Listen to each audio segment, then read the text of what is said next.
cuti Christmas. Jadi Oh, mak abah pun dah lama tak berjalan naik flight, jadi pergi drive, balik naik Malindo. Lepas tu patutnya 5.30 jadi flight, dia tunda 6.30. Jadi 7.30, 7.35 baru sampai di Sky Park. ya, alhamdulillah. Alhamdulillah lah. Jadi masih boleh solat jamak qasar, dan singgah makan kejap tadi.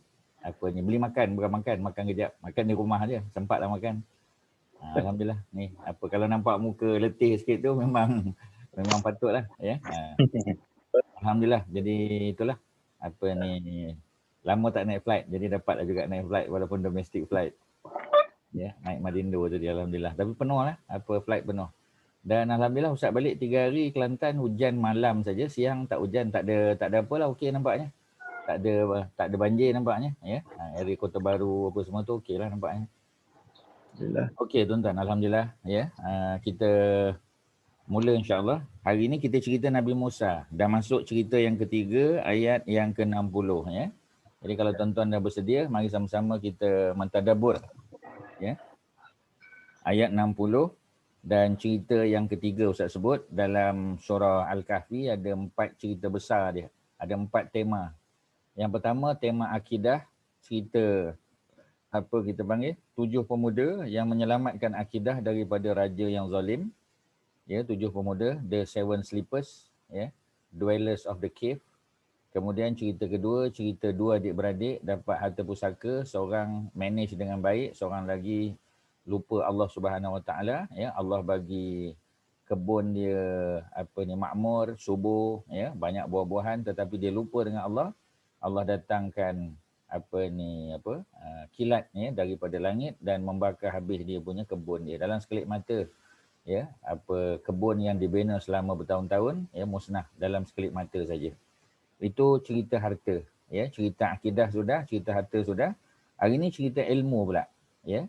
Dan Allah diwakilkan cerita ni represented by the story of Musa alaihissalam yang ditemani oleh anak muridnya ya. Anak muridnya ialah Nabi Yusha. Nabi Yusha ya. Yusha. Ya waw shin ain. Yusha. Yusha bin Nun. Yusha bin Nun adalah keturunan yakni cicit daripada Nabi Yusuf alaihissalam. Ya, jadi nama dia Nabi Yusha. Yusha bin Nun. Nun bin Afrosim. Afrosim tu anak Nabi Yusuf. Afrosim bin Yusuf. Ya, jadi Yusha bin Nun. Nun bin Afrosim. Afrosim bin siapa? Afrosim bin Yusuf. Jadi maknanya terbukti Nabi Yusuf kahwin. Tetapi Nabi Yusuf tidak kahwin dengan Zulaikha. Ya, Nabi Yusuf tak kahwin dengan Zulaikha, dia kahwin dengan perempuan lain. Ya, tak sebut pula nama dia siapa. Tetapi yang pasti dia ada anak nama Afrosim. Afrosim tu kahwin dapat anak nama Nun. Nun kahwin dapat anak nama Yusha. Jadi Yusha ni lah yang hidup zaman Nabi Musa. Ya, Yusha ni hidup zaman Nabi Musa. Beliau adalah cicit kepada Nabi Yusuf. Ya, jadi Ustaz ulang balik. Nabi Yusuf ya, ada keturunan dia yang menjadi nabi. Nama nabi tersebut ialah Nabi Yusha. Yusha bin Nun. Nun bin Afrosim. Afrosim bin Yusuf. Ya, jadi oleh kerana Afrosim ni anak Nabi Yusuf, Nun itu adalah cucu Nabi Yusuf, maka Nabi Yusha adalah cicit kepada Nabi Yusuf AS. Mana dia Bani Israel. Nabi Musa pastinya Bani Israel. Ya. Kalau Nabi Yusha daripada Nabi Yusuf, Nabi Musa daripada abang Nabi Yusuf. Nama dia Levi, ya, Levi, L-E-V-I, Levi, macam seluar jeans yang kita pakai tu. Levi, ya, ataupun dalam bahasa Arab dipanggil Lawi. L-A-W-I, Lawi. Ya, in English ataupun biblical name kita panggil Levi, L-E-V-I. Ya, jadi Levi itu adalah abang Nabi Yusuf. Nabi Yusuf berapa adik-beradik? 12 kan? Nabi Yusuf nombor 11. Ya. Jadi daripada Nabi Yusuf dapat Nabi Yusha. Ya. Daripada Lawi dapat Nabi Musa, ya.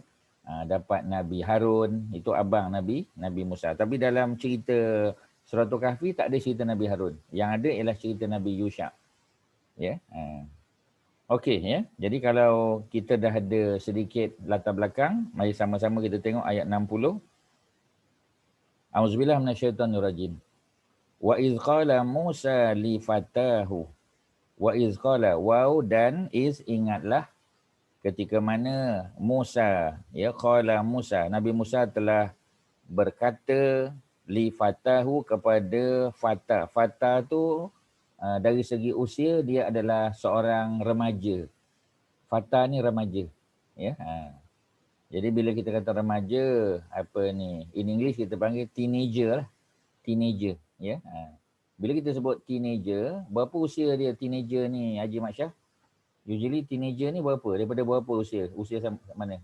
13 sampai 18. Daripada 11 sampai? 13 sampai 18. 13 sampai 19. 9.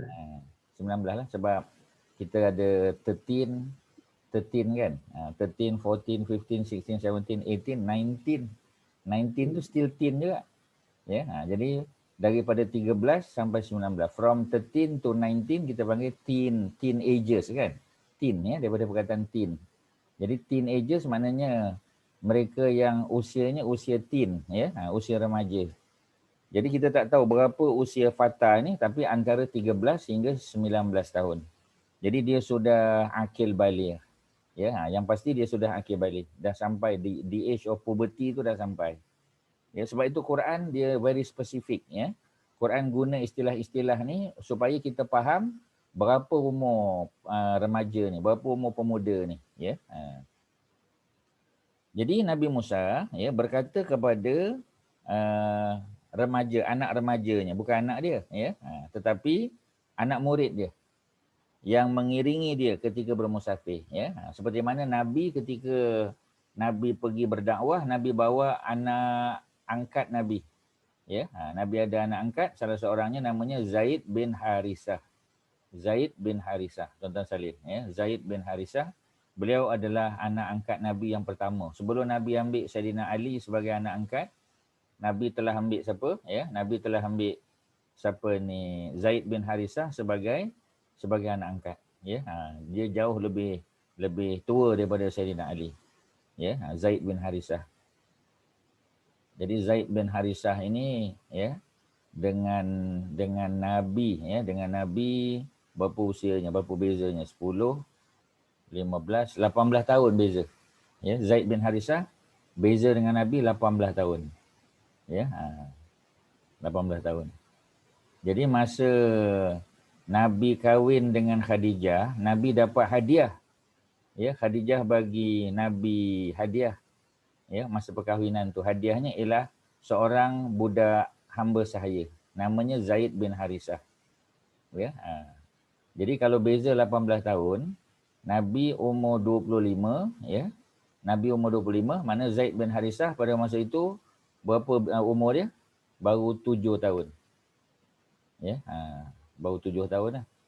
Sebab 25 tolak 18 kan? 7 tahun. Jadi maknanya Zaid bin Harisah masa Nabi ambil dia sebagai anak angkat, ya. Mula-mula dia jadi hamba sahaya tapi Nabi bebaskan dia. Bila Nabi mula ambil dia pada usia dia 7 tahun. Sebab hamba sahaya kita beli masa umur dia muda. Ya, masa umur dia muda kita beli dia. Jadi apa ni, Zaid bin Harisah masa umur 7 tahun Nabi ambil, ya. Khadijah bagi hadiah kepada Nabi tapi Nabi bebaskan dia, dan Zaid bin Harisah terus duduk bersama Nabi. Ya, sampailah apa ni, hijrah Rasulullah. Ya, sebab tu Zaid adalah salah seorang setelah dia berkahwin dia duduk sendirilah, ya. Tapi dikatakan ya dia tidak duduk berjauhan dengan Nabi. Ya. Kerana dia berkahwin dengan apa kita panggil ya, dengan salah seorang daripada kakak angkat Nabi. Yakni siapa nama dia? Ummu Aiman. Ya, ni semua keluarga Nabi ni. Walaupun bukan keluarga sedarah sedaging, tetapi keluarga yang sudah macam adik-beradik lah. Ya, hubungan Nabi dengan Ummu Aiman tu, isteri Zaid bin Harisah, ialah seperti Nabi dengan kakak dia sendiri. Malah dikatakan Ummu Aiman pernah menyusukan Nabi. Sebab tu Nabi dengan Ummu Aiman dia tak batal wuduk. Nabi panggil Ummu Aiman tu Ummi. Ya, Nabi panggil Ummi. Ya, kerana Ummu Aiman yang besarkan Nabi setelah daripada mak Nabi meninggal. Walaupun Nabi duduk di rumah datuk baginda, Nabi duduk di rumah Abu Talib, tapi Ummu Aiman lah yang membantu membesarkan Nabi. Ya, itu dia punya apa kita panggil? Dia punya kisah dia, ya. Jadi kalau Nabi pergi bermusafir untuk berdakwah, ya, Nabi ditemani oleh Zaid bin Harisah. Nabi Musa ketika berdakwah juga, ya, nak pergi jumpa dengan Nabi Khidir, Nabi Musa ditemani oleh anak buah dia juga, ya. Yang siapa nama dia tadi? Yusha bin Nun. Ya, Yusha bin Nun ni apa hubungan dengan Nabi Yusuf tadi, Haji Masya? Apa hubungan dia dengan Nabi Yusuf? Cucu. Mana cucu? Cicit Nabi Kita dah bagi tadi lah, detail Ustaz bagi. Cicit Ustaz Nabi ulang Yusuf. lagi. Cicit. Yusha bin Nun bin Afrosim bin Yusuf. Jadi takkanlah cucu kan, cicit. Dia adalah cicit pada Nabi Yusuf. Jangan lupalah, ya. Jadi kalau orang tanya Yusha, jadi Yusha dia keturunan Yusuf. Yusha keturunan Yusuf. Senang, ya. Senang ingat. Okey, jadi Yusha bin Nun, ya, kita tak tahu berapa usia dia. Ya. Dan berapa beza umur dia dengan Nabi Musa. Sebab itu cerita Nabi Muhammad dan para sahabat lebih detail berbanding dengan cerita Nabi Musa dengan sahabat-sahabat dia. Ya. Sebab cerita Nabi Muhammad kita tahu lebih mendalam. Ya, kita tahu berapa usia beza dia, macam tadi dengan Zaid bin Harisah, Nabi kahwin umur berapa, ya. Kemudian berapa tahun di Mekah, berapa tahun di Madinah, wafat umur berapa, ya. Lawan dengan siapa dalam perang, semua detail. Sebab tu contoh Nabi Muhammad, ya, clear cut, kita tahu dah. Tapi contoh Nabi-Nabi yang lain kebanyakannya sekadar kita ambil iktibar cerita. Pendetailan tahun-tahun banyak kita tak tahu, ya. Quran pun tak sebut secara detail. Okey, ya. Jadi ketika Nabi Musa berkata kepada anak buah dia, ya, yang masih remaja, Yusha bin Nun. Kata Nabi Musa, la abrahu hatta ablugha majma'al bahrain. La abrahu, aku tidak akan berhenti. Ya. Maknanya kalau dia berjalan, dia musafir, dia tidak akan berhenti. Dia tidak akan merasa letih, merasa lelah. Hatta sehinggalah ablugha, aku sampai majma' al-bahrain. Majma' tu ialah pertemuan, tempat pertemuan, ya, meeting point. Majma' tu meeting point antara al-bahrain, dua laut. Dari segi bahasanya laut.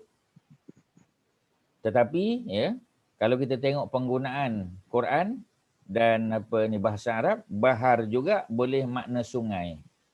Bahar juga boleh makna tasik yang besar. Bahar juga boleh makna ya, muara sungai. Di antara sungai dengan laut, ya, dekat muara tu. Itu pun kita boleh panggil pertemuan juga. Pertemuan antara sungai dengan laut. Atau pertemuan dua laut. Atau pertemuan dua sungai. Atau pertemuan dua tasik boleh berlaku. Ya. Sebab bahasa Arab kita kena faham dari segi konteks dia. Dan satu perkataan boleh membawa beberapa makna. Ya. Jadi kita tak boleh terjemahkan secara literal. Bila disebut Bahrain maknanya dua laut. Kerana kita kena tahu, ya. Yang ni kena tahu geografi lah sikit. Nabi Musa lahir di negara mana, tuan-tuan? Nabi Musa, Datuk Azizul, Nabi Musa lahir kat mana? Apa nama negara tu? Nabi Musa, tuan-tuan. Nabi Musa kat mana, Haji Don?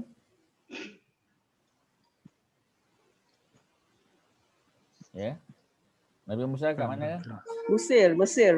Nabi Musa di Egypt, ya, di Egypt. Egypt tu Mesir lah, ya, sama.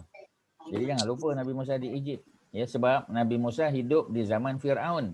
Bila kita sebut Fir'aun, mana tempat lagi punya Fir'aun kan? Fir'aun mestilah di Egypt. Ya.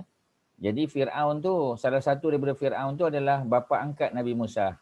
Jadi kita relate kan Musa dengan Fir'aun. Jadi Fir'aun dekat mana? Semua orang tahu. Fir'aun mesti Mesir. Jadi oleh kerana Fir'aun tu duduk di Mesir, Nabi Musa pun lahir di Mesir, maka kita kena tahulah dia punya secara umum zaman moden ni, kalau kita tengok zaman moden, Mesir ada dua laut. tuan-tuan kena tengok peta lah. Ya. Apa laut yang ada dekat Mesir? Di utara Mesir. Kalau tuan-tuan pernah pergi Alexandria, Alexandria tu bandar cantik lah. Ya. Bandar tepi laut Alexandria. Ya. Jadi Alexandria tu ada pantai lah. Pantai yang sangat cantik lah. Ya. Jadi apa pantai tu, laut apa Datuk Azizul? Di northern part of apa ni? Northern part of Africa. Takkan Mediterranean Mediterranean lah tuan-tuan. Mediterranean. Ya, Mediterranean Sea. Ya. Mediterranean Sea.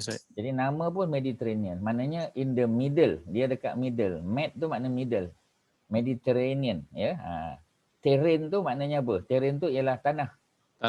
Ya. Jadi atas, bawah, kiri, kanan semua tanah. Dia duduk kat tengah-tengah. Itu panggil Mediterranean. Ya. Mediterranean. Jadi ustaz dapat ni pun masa ambil TOEFL dulu lah. Ya. Masa belajar TOEFL dulu, kita belajar satu subjek, ya. Nama dia The Origin of Words. Kita belajar asal usul perkataan. Perkataan bahasa Inggeris tu kita belajar, ya. Dan kebanyakan perkataan English tu datang daripada Latin lah. Dia datang daripada bahasa Greek dan bahasa Latin. So kita belajarlah, ya. Med maknanya middle. Terrain, ya, maknanya tanah. Jadi laut yang berada di tengah-tengah tanah, ya. Di utaranya ada Europe, ya. Ada Turki dengan Europe, di selatannya ada northern part of Africa. Sebelah kanan ada Lebanon, ya, ada Syria, ya, ada Palestin. Sebelah kirinya Itali, ya.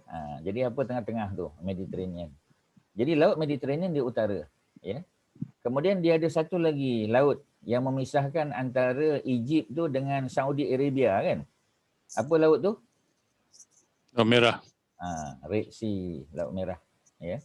Jadi Laut Merah dengan Laut Mediterranean mana ada bertemu, tuan-tuan? Laut Mediterranean dengan Laut Merah tak bertemu. Jadi, oleh kerana dia tidak bertemu, maka macam mana kita nak kata pertemuan antara dua laut? Tak boleh. Ya. Pertemuan antara dua sungai mungkin. Ya. Sebab Sungai Nil dia memang mengalir ke utara sampai ke Mediterranean. Ya. Tetapi ya, Mesir terkenal dengan sungainya.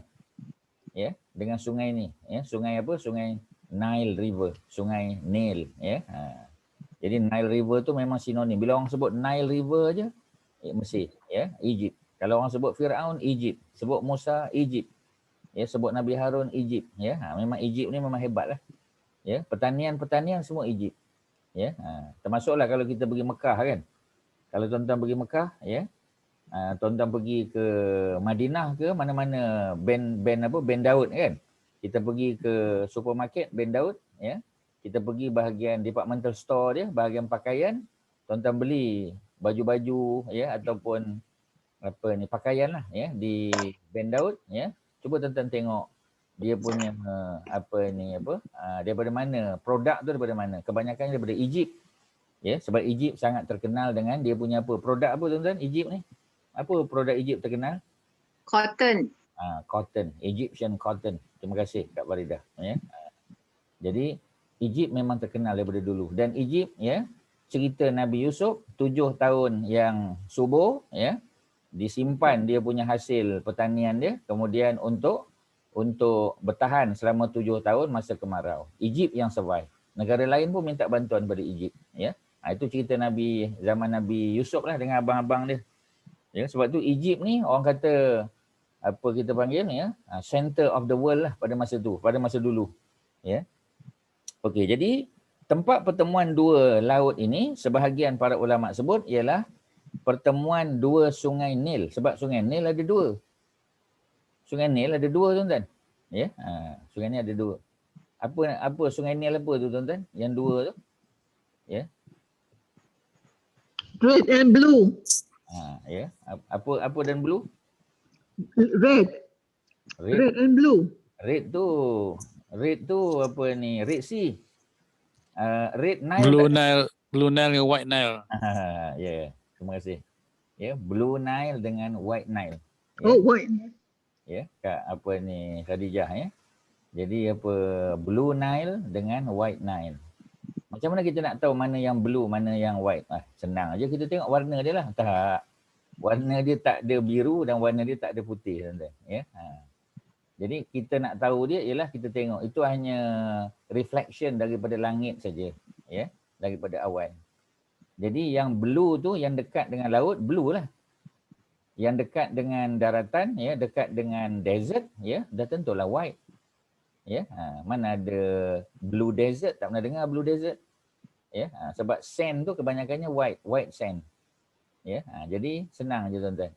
Yang sungai Nile yang dekat dengan laut kita panggil Blue Nile.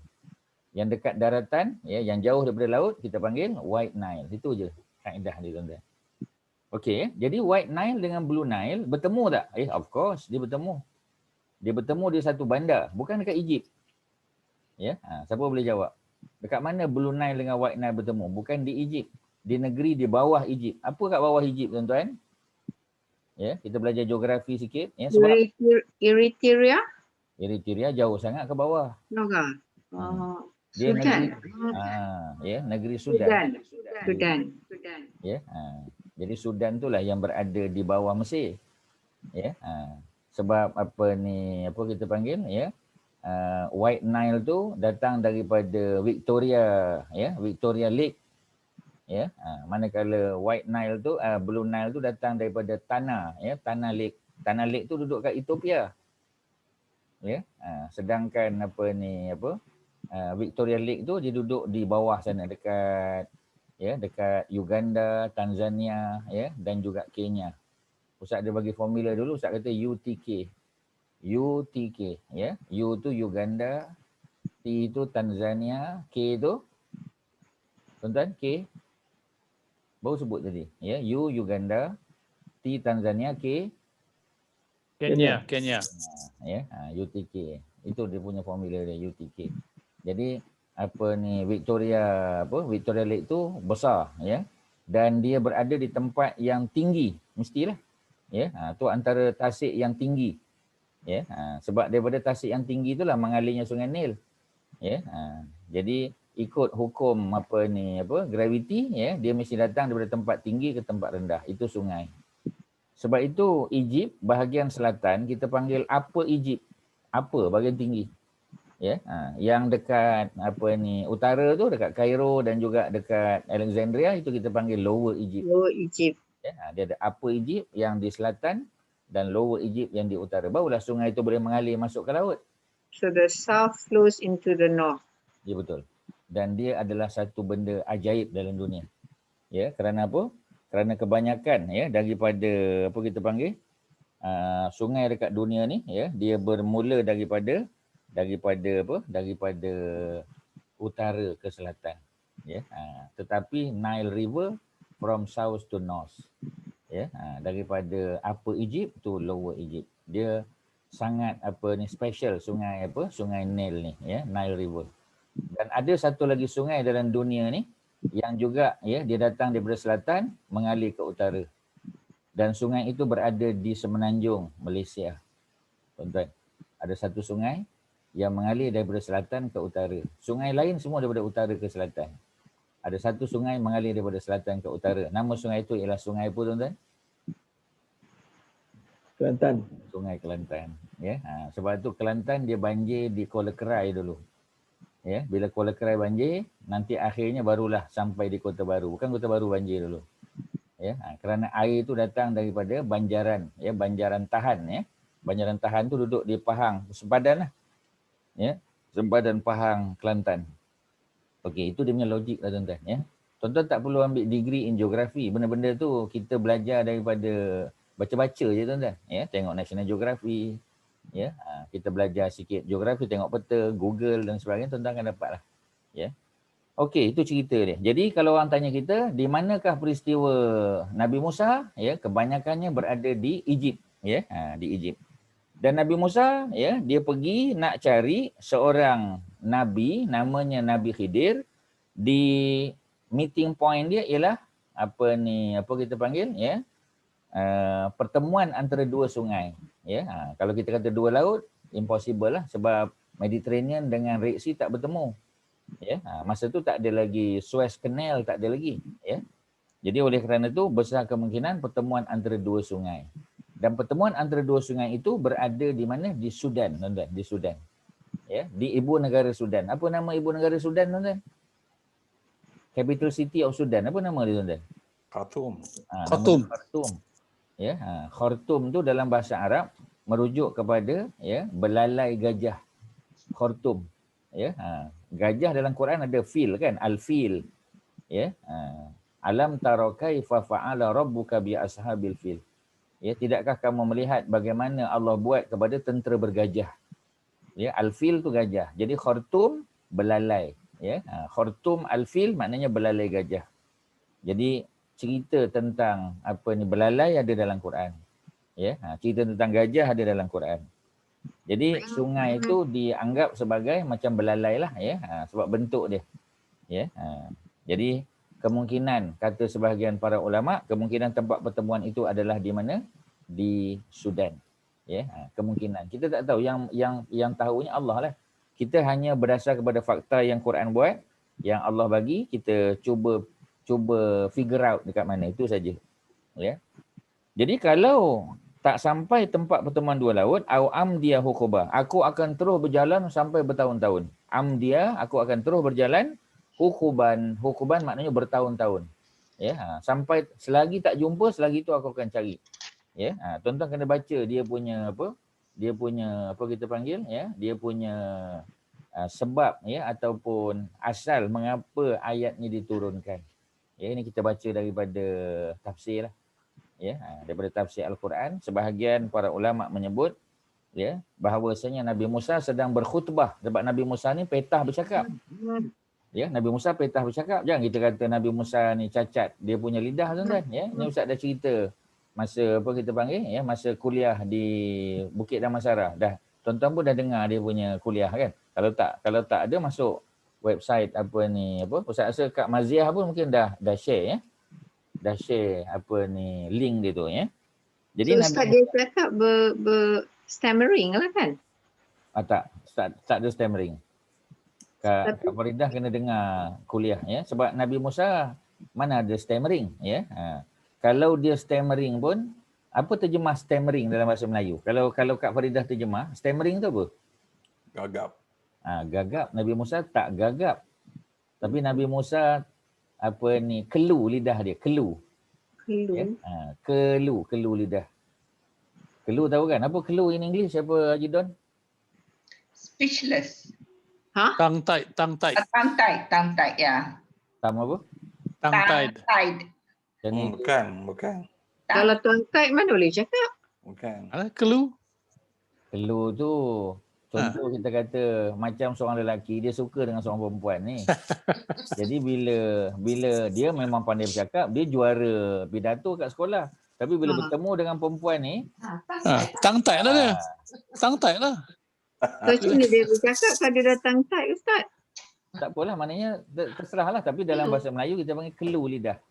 Sebab tu Nabi Musa minta Allah apa kita panggil, leraikan kelu lidah dia tu. Nabi Musa bukan tak boleh bercakap, Nabi Musa kaki pidato. Ya, buktinya tadi Nabi Musa sedang berpidato ya kepada masyarakat Bani Israel. Kemudian ada salah seorang daripada Bani Israel tanya Nabi Musa. Ya, ini disebut dalam tafsir Ibn Katsir, ya, dalam Imam At-Tabari disebut. Jadi kata lelaki tadi, wahai Musa, dalam dunia ni siapa yang paling alim sekali? Ya, siapa yang paling scholar, ya, yang paling knowledgeable, siapa dia? Nabi Musa kata, dalam dunia ni yang paling knowledgeable aku lah. Ya, jadi Allah telah tegur Nabi Musa. Ya, Allah kata, Musa, ya, engkau bagi jawapan sebelum engkau konsak aku, sebelum kau tanya aku.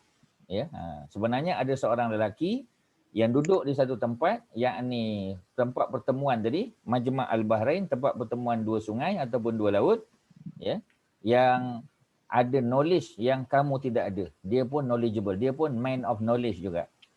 Jadi Nabi Musa terkejut lah, sebab dia ingatkan dia paling pandai sekali.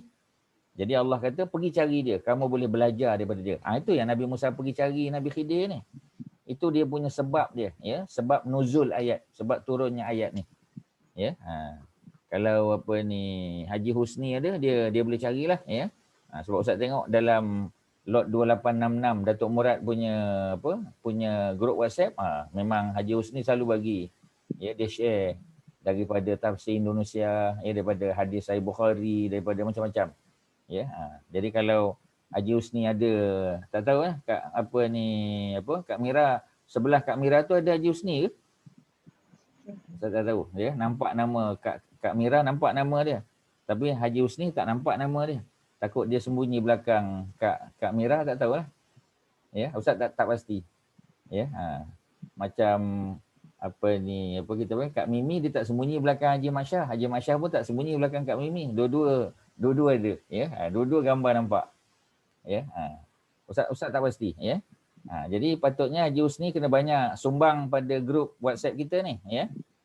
Sebab dia banyak cari, ya. Dia banyak search daripada internet, dia boleh share dengan kita. Ni boleh cerita-cerita macam ni. Ya, Ustaz harap nanti dia sumbang lah, ya, kepada grup WhatsApp kita supaya tak ada sunyi sangatlah. Okey, ya. Jadi Nabi Musa disuruh oleh Allah untuk mencari Nabi Khidir supaya dia boleh belajar sesuatu daripada Nabi Khidir. Itu yang dia pergi tu. Jadi bila Nabi Musa pergi, dia tak boleh pergi bersendirian. Ya, mana boleh kita seorang Nabi pergi bersendirian, dia mesti ditemani oleh seseorang. Supaya apa yang berlaku dapat dirakamkan oleh orang tersebut. Macam tadi kan, macam Nabi Muhammad. Bila Nabi Muhammad pergi seorang, siapa nak rakamkan cerita tu? Ya, siapa nak cerita balik?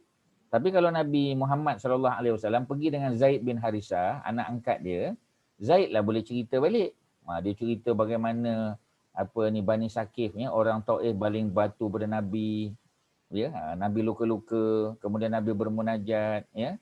Kemudian turun Jibril bersama dengan malaikat penjaga bukit dan gunung. Jadi adalah orang boleh cerita. Ya, ada ada saksi mata. Ya, ada eyewitness. Ya, jadi bila ada eyewitness lagi orang percayalah. Bukan orang tak percaya dengan Nabi. Of course orang percaya. Tapi kalau ada eyewitness, lagi baguslah, ya. Okey, itu cerita dia. Kita masuk ayat yang ke-61. Jadi cerita berlaku di Egypt dan negeri yang berjiran dengan Egypt. Apa negeri yang berjiran dengan Egypt tadi? Negara Sudan. Ya, sebab di Sudan lah tempat pertemuan antara dua sungai, yakni Blue Nile dengan White Nile, ya, bukan Red Nile, ya. Kalau Red tu Red Sea, ya, betul kan? Okey. Jadi falamma maka ketika mana, ni Ustaz terjemah satu-satu. Kalau tuan-tuan dan puan-puan yang ada belajar harfiah, Ustaz ikut kaedah harfiah, ya, dan Ustaz gabungkan dengan kaedah bahasa Arab dan juga tafsir Quran. Ustaz gabungkan, ya, kita guna kaedah gabungan, ya. Ini apa kita panggil, ya, hybrid punya kaedah metodologi. Ustaz tak pakai satu kaedah saja, ya. Falamma maka ketika mana, balagha ketika mana kedua-dua mereka, both of them. Siapa them tu, ya, who were the both of them tu, siapa dia? Yang pertama ialah Nabi Musa, the second one siapa dia? Nabi Yusha tadilah. Cuma Nabi Yusha masa ni dia belum jadi nabi lagi. Pasal Nabi Musa kan dah ada jadi rasul, jadi nabi. Nabi Harun pun dah ada. Pasal apa perlu lantik seorang lagi? Tak perlu. Nabi Yusha belum jadi nabi. Dia hanya pelajar daripada Nabi Musa saja. Jadi ketika mana both of them sampai di majma' bainihima. Dia sampai di tempat pertemuan antara dua sungai tadi. Nasiyahu tahuma. Kedua-duanya lupa tentang ikan yang mereka bawa. Ya, sebab tu kena tengok pada tafsir dia. Ya, jadi bila Ustaz rujuk pada tafsir, bawa cerita dia, cerita Nabi Musa, kan Allah perintah tadi untuk cari Nabi Khidir kan. Jadi macam mana nak tahu Nabi Khidir itu duduk kat situ? Jadi Allah perintah Nabi Musa bawa ikan. Ya, bawa ikan yang boleh dimakan, ya. Tetapi ikan itu, ya, akan buat sesuatu perkara yang pelik. Ya, jadi ikan itu akan bila sampai di tempat pertemuan dua sungai tadi, ya, maka ikan tadi akan melompat masuk ke dalam sungai ataupun ke dalam laut. Ya, ikan tadi. Sebab di situ dia ada apa kita panggil, ya, dia ada living water dia panggil. Ya, the water of life dia panggil, ya. The water of life ni tempat apa kita panggil, ya, tempat yang nanti akan menyebabkan bila terpercik air tu kepada ikan tu, ya, ikan tu akan hidup balik. Ya, sedangkan ikan tu sudah dimasak.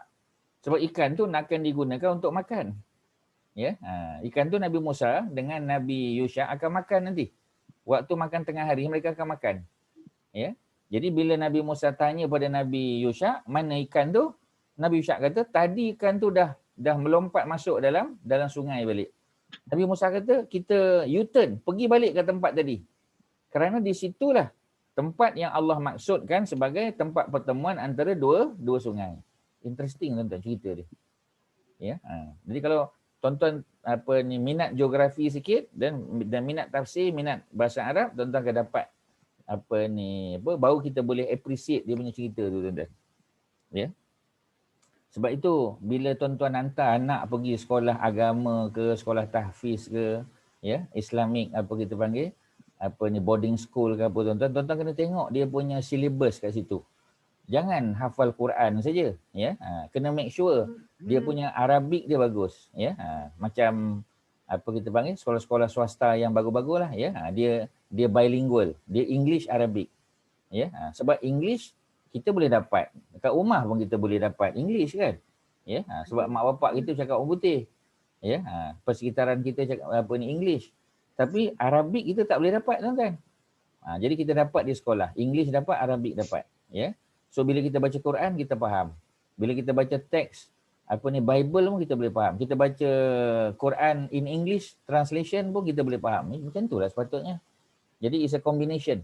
Ya.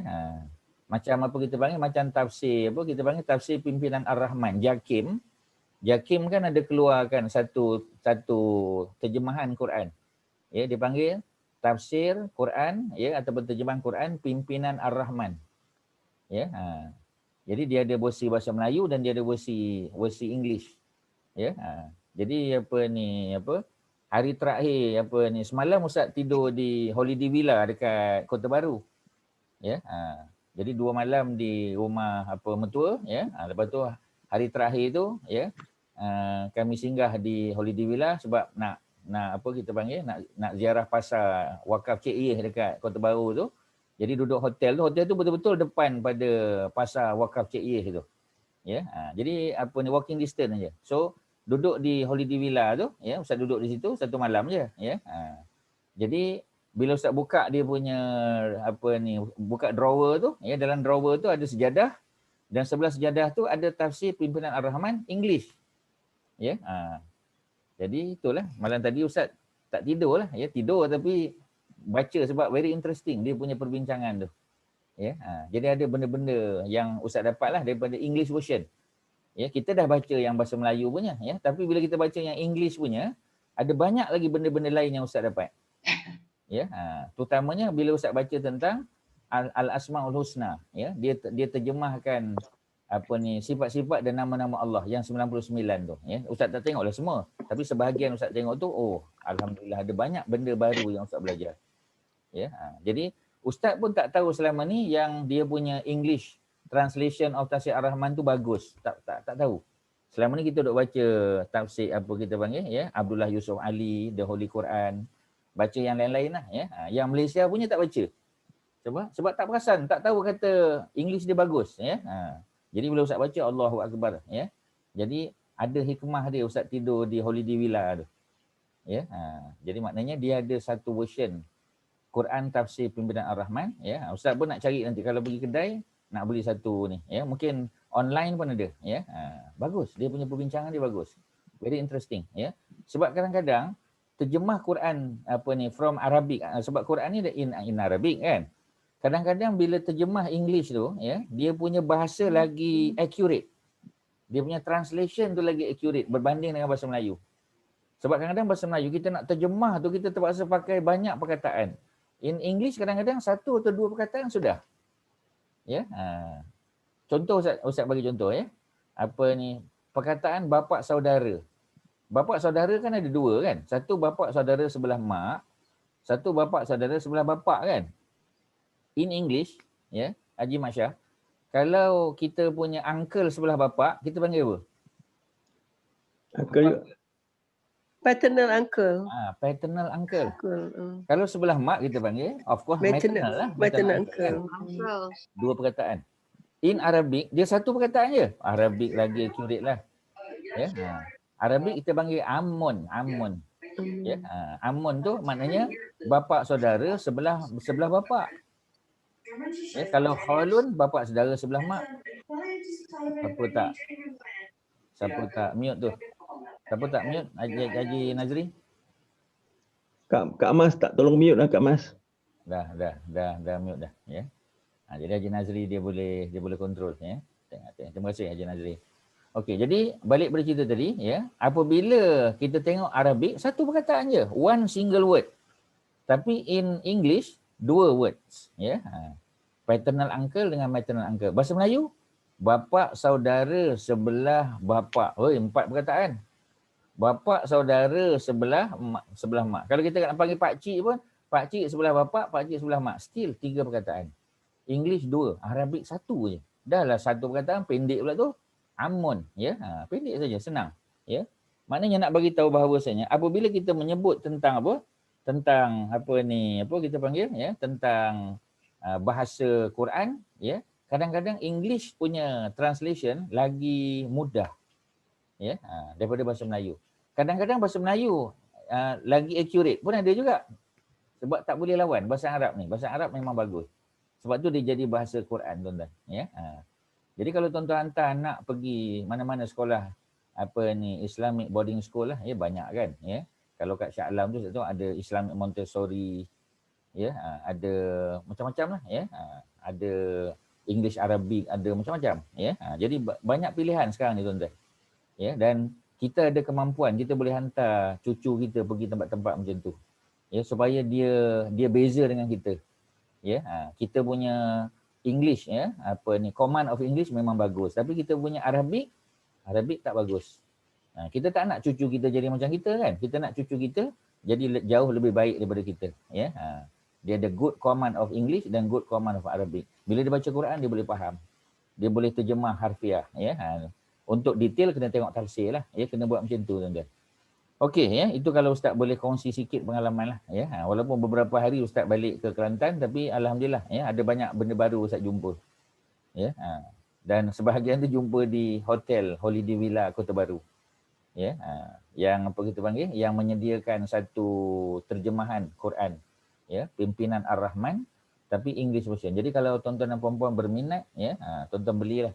Sebab bahasa dia mudah. Ya, English dia English Malaysia, ya. English Malaysia. So English Malaysia ni dicampur British English dengan American English dicampur, ya. Okey, tak apa, itu cerita dia. Jadi Nabi Musa bila dia sampai di tempat pertemuan antara dua sungai tadi, nasiya hutahuma, mereka nasiya tu makna lupa, ya, tentang ikan yang mereka bawa, ya. Dan ikan itu fattakhadha sabilahu, ikan itu telah mengambil jalannya, mana dia melompat fil bahri, ke dalam laut ataupun ke dalam sungai tadi, saraba, dalam keadaan yang sangat pelik. Sebab ikan tu dah masak. Ikan tu memang untuk dimakan. Ya. Jadi dia boleh lompat masuk dalam laut. Ya, masuk dalam sungai. Tuan-tuan, ya, antara ikan yang popular di Mesir, tuan-tuan, tuan-tuan boleh dapat di kedai, dia panggil ikan sisa Nabi. Ya, ikan sisa Nabi. Apa in English apa kita panggil, Kak Farida? Ikan sisa Nabi yang sebelah badan dia tu. Sebelah badan dia tu macam dah termakan, dah kena makan. Sol Kak. Macam ni je dia. SOLE, sol apa dah Allah, baru beli.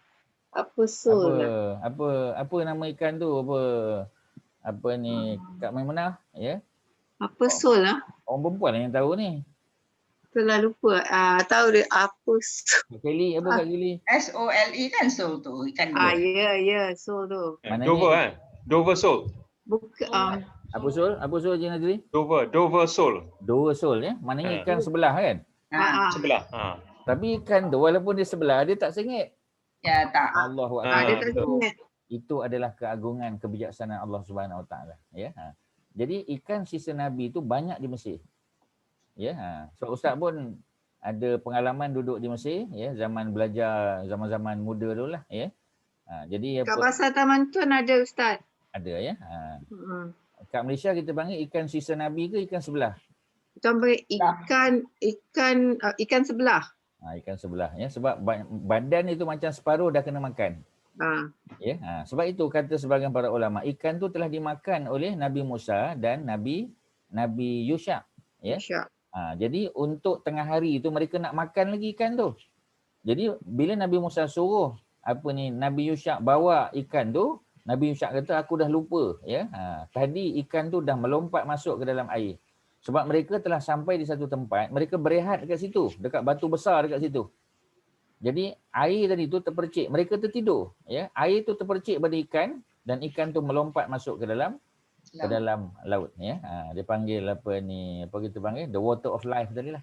Kalau tuan-tuan pernah tengok cerita ni, kalau tuan-tuan ni lah ya, mungkin Haji siapa kita panggil ya, yang filem-filem pandai ni Haji siapa biasanya? Haji Hashim lah kan? Haji Hashim. Ya, kalau ada Haji Hashim kat situ dia mungkin boleh bantu Ustaz ya. Dalam cerita apa kita panggil ya? Cerita apa tu? Ya, cerita Harrison Ford. Ya, Harrison Ford cerita apa? Yang adventure tu lah tuan-tuan. Dia pergi sana pergi sini ya. Dia dengan bapak dia Sean Connery. Apa je? Raiders of the Lost Ark. Ya, bukan Raiders of the Lost Ark. Itu baru. Mana Haji Hashim ni? Senyap je. Indiana Jones. Indiana Jones ya. Tapi Indiana Jones versi itulah ya. The Last Crusade. The Last Crusade. Betul Datuk Aziz. The Last Crusade ya. Jadi Nazi pun cari juga ya. Dia cari itulah the Holy Grail dia panggil, Holy Grail. Holy Grail tu ya, ini kalau cerita Bible tuan-tuan. Ya, Ustaz pun baca juga ya cerita Bible ni. Jadi cerita Bible ni ialah cerita bagaimana ketika Nabi Musa disalib, kononnya mereka percaya darah Nabi Musa tu ya ditadah dalam satu bekas minuman ya. Kat situlah yang dia kata Holy Grail tu. Nanti siapa yang minum air daripada the Holy Grail ya, daripada gelas tu, dia akan hidup selama-lamanya. Dia akan dapat immortality. Ya, tapi cerita ni dah tentulah cerita tipu. Mana ada manusia yang kekal? Ya, Allah buat manusia tak kekal. Ya, tu cerita ayat berapa tu? Ayat 34 kan dalam surah mana? Ya, dalam surah Ar-Ra'd. Ya, wa ma ja'alna li basyarin minka al-khulud. Kami tidak jadikan mana-mana manusia sebelum kamu wahai Muhammad yang khulud. Khulud tu maknanya immortal. Ya, tu very interesting tuan-tuan. Quran cerita tu. Jadi mana ada manusia yang immortal? Kalau kita tengok cerita Hollywood ya, Sean Connery ya, kita panggil cerita tu The Highlanders. Highlanders kan ya. Highlanders tu dia tak mati. Dia kahwin dengan seorang perempuan tu jadi tua, lama-lama perempuan tu mati, dia hidup, dia muda lagi. Ya, Sean Connery tu muda lagi ya, dan ada seorang lagi dia punya anak murid dia tak tahu siapa yang berlakon sebagai itulah ya, James Bond yang dulu punya lah, apa nama tak tahu. Ya, tuan-tuan ya. Jadi Roger Moore. Bukan Roger Moore. Selepas Roger Moore. Pierce Brosnan. Bukan. Selepas dia. Craig apa benda? Bukan, Craig tu yang baru. Roger Moore. Bukan. Roger Moore. Roger Moore. Bukan. Moore. Timothy Dalton. Betul ya. Oh. Haji Nazri juga yang jawab ya. Haji Hashim diam aja ya. Jadi Timothy Dalton tu pun berlakon sebagai Highlander juga ya. Dia pun umur panjang juga. Jadi tak mati. Mana boleh tuan-tuan? Tak ada. Semua nabi ini mati. Termasuk Nabi Isa yang masih hidup juga nanti akan sampai waktu dia meninggal dunia juga. Ya, sebab semua manusia tidak ada yang hidup ya selama-lamanya. Wa ma ja'alna li basyarin min qablikal khulud. Muhammad, kami tidak jadikan mana-mana nabi, mana-mana manusia sebelum kamu yang khulud, yang kekal selama-lamanya, tak ada. Even Nabi Isa pun akan diwafatkan. Itu ayat 34. Ya, surah Ar-Ra'd, surah 13. Tuan-tuan boleh salinnya, nanti tuan-tuan check lah. Ya, Ustaz share dia punya ayat, nanti tuan-tuan boleh check. Okey, ya, selesai di situ. Jadi ikan tadi melompat balik ya ke dalam laut. Ya, kita sambung ayat dia tuan-tuan. Ya. Sambung ayat pada muka surat sebelah ayat 60 62. Ya. Falamma jawaza, maka ketika mana jawaza, kedua-duanya telah melepasi. Maknanya mereka sampai di tempat berehat tadi, tidur sekejap. Masa mereka tidur itulah ikan tu terpercik dengan the water of life tadi, the living water tadi, ikan tu masuk balik dalam laut ataupun dalam sungai, ya. Maka Nabi Musa, sebahagianlah, sebab sebahagian kan dah kena makan. Ya. Itu kata sebahagian para ulama. Kita tak tahu adakah tu jenis ikan dia ke, ya, tapi di Mesir banyaklah kalau pergi pasar. Sebab tu orang duk sebut ikan sisa Nabi tu. Pasalnya kan kononnya Nabi Musa telah makan cerita tu, ya. Wallahu alam lah, kita tak tahu. Tapi yang pasti memang Nabi Musa nak makan ikan tu sekarang. Ya, ayat 63. Ya, kalau orang tanya mana ustaz tahu ikan tu telah dimasak? Okey, ni jawapan dia, ayat 63. Ya. Jadi Nabi Musa pun bercakap dengan budak muda tadi. Budak muda tu Nabi Yusha' tadilah. Ni ayat 63. Kata Nabi Musa, atina roda'ana, datangkan kepada kami roda'. Roda' tu apa? Roda' tu lunch. Lunch, makan tengah hari. Bila dia makan tengah hari, takkan baru nak masak ikan tu. Ya. Jadi makna mereka dah siap-siap bawa macam kita lah, ya, kita nak travel. Ya. Jadi kita dah siap, makanan tu dah siap dah buat bihun goreng, ya, dah buat apa kita panggil french fries lah apa semua. French fries tak boleh, kita boycott apa ni, produk apa ni Perancis kan. Kita boycott macaron aja. Ya. Semualah, ya, yang berbau Perancis semua kita boycott, ya. Jadi ustaz makan Malaysian fries, ya. Tak ada lagi, no more french fries, ya. Jadi apa kita panggil, ya. Rodak tu ialah makan tengah hari. Jadi Nabi Musa kata bawa makan tengah hari tu, ya, yang makan tengah hari kita. Kita tu Nabi Musa sebab Nabi Musa berdua. Sebab tu yang kita tu, ya. Jadi laqad laqina min safarina hadza nasaba. Kata Nabi Musa, laqad demi sesungguhnya laqina min safarina. Safar tu perjalanan. Ya, kita telah bertemu dengan hadza nasaba. Kita telah bertemu dengan keletihan. Mereka dah letih dah. Ya, mana dah letih, dah lapar. Jadi Nabi Musa pun kata bawa makanan tu. Kita nak makan dah. Ya.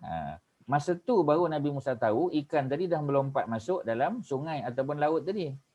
Qala, ya, kata siapa kita panggil, ya, kata apa ni, Khidir. Ya, kata Yusha. Khidir belum lagi ni. Nabi Yusha. Ya. Ara'aita iz awaina ila sakhrah. Ya. Jadi kau tahu tak Musa, ya? Do you know, ya, that is awaina ila sakhrah. Ketika mana kita mencari perlindungan. Tadi mereka berehat sekejap, ya, di ila sakhrah. Sakhrah ni batu besar. Ya, jadi batu besar ni mungkin duduk di tempat di antara dua sungai tadi. Sebab tuan-tuan kalau tuan-tuan pernah tengok Sungai Nil dekat Sudan, terkejut tuan-tuan. Sungai Nil ni luas tuan-tuan. Dekat tengah-tengah Sungai Nil tu ada pulau. Ya, ada beberapa island, ya, dekat tengah-tengah Sungai Nil tu. Ni bukan island kecil-kecil tau.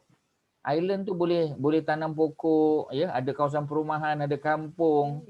Ya, jadi dia kawasan tu luas. Sebab tu subur. Ya. Sebab tu Sudan tuan-tuan, dia survive. Mesir tak payah tanyalah tuan-tuan. Mesir mana hujan turun? Hujan turun 3-4 kali je setahun, tapi tak pernah catur air tuan-tuan. Ya, air tu ada saja, ya. Allah bagi melalui sungai.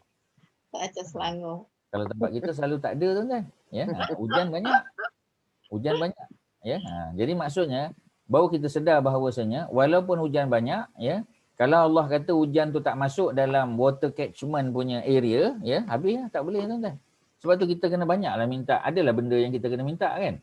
Kita kena minta ampun lah pada Allah sebagai contoh, ya. Kena buat solat apa ni, panggil hujan, ya. Jadi barulah Allah bantu kita. Ya. Istisqa kan. Okey, jadi mereka pun minta, ya. Kata siapa tadi? Kata Nabi Yusha, qala, kata dia, ara'aita. Ya. Kau tahu tak wahai Musa, ya, iz awaina, ketika kita mencari perlindungan ila sakhrah, di batu besar tadi. Sebab mereka tidur dekat batu besar tu sekejap.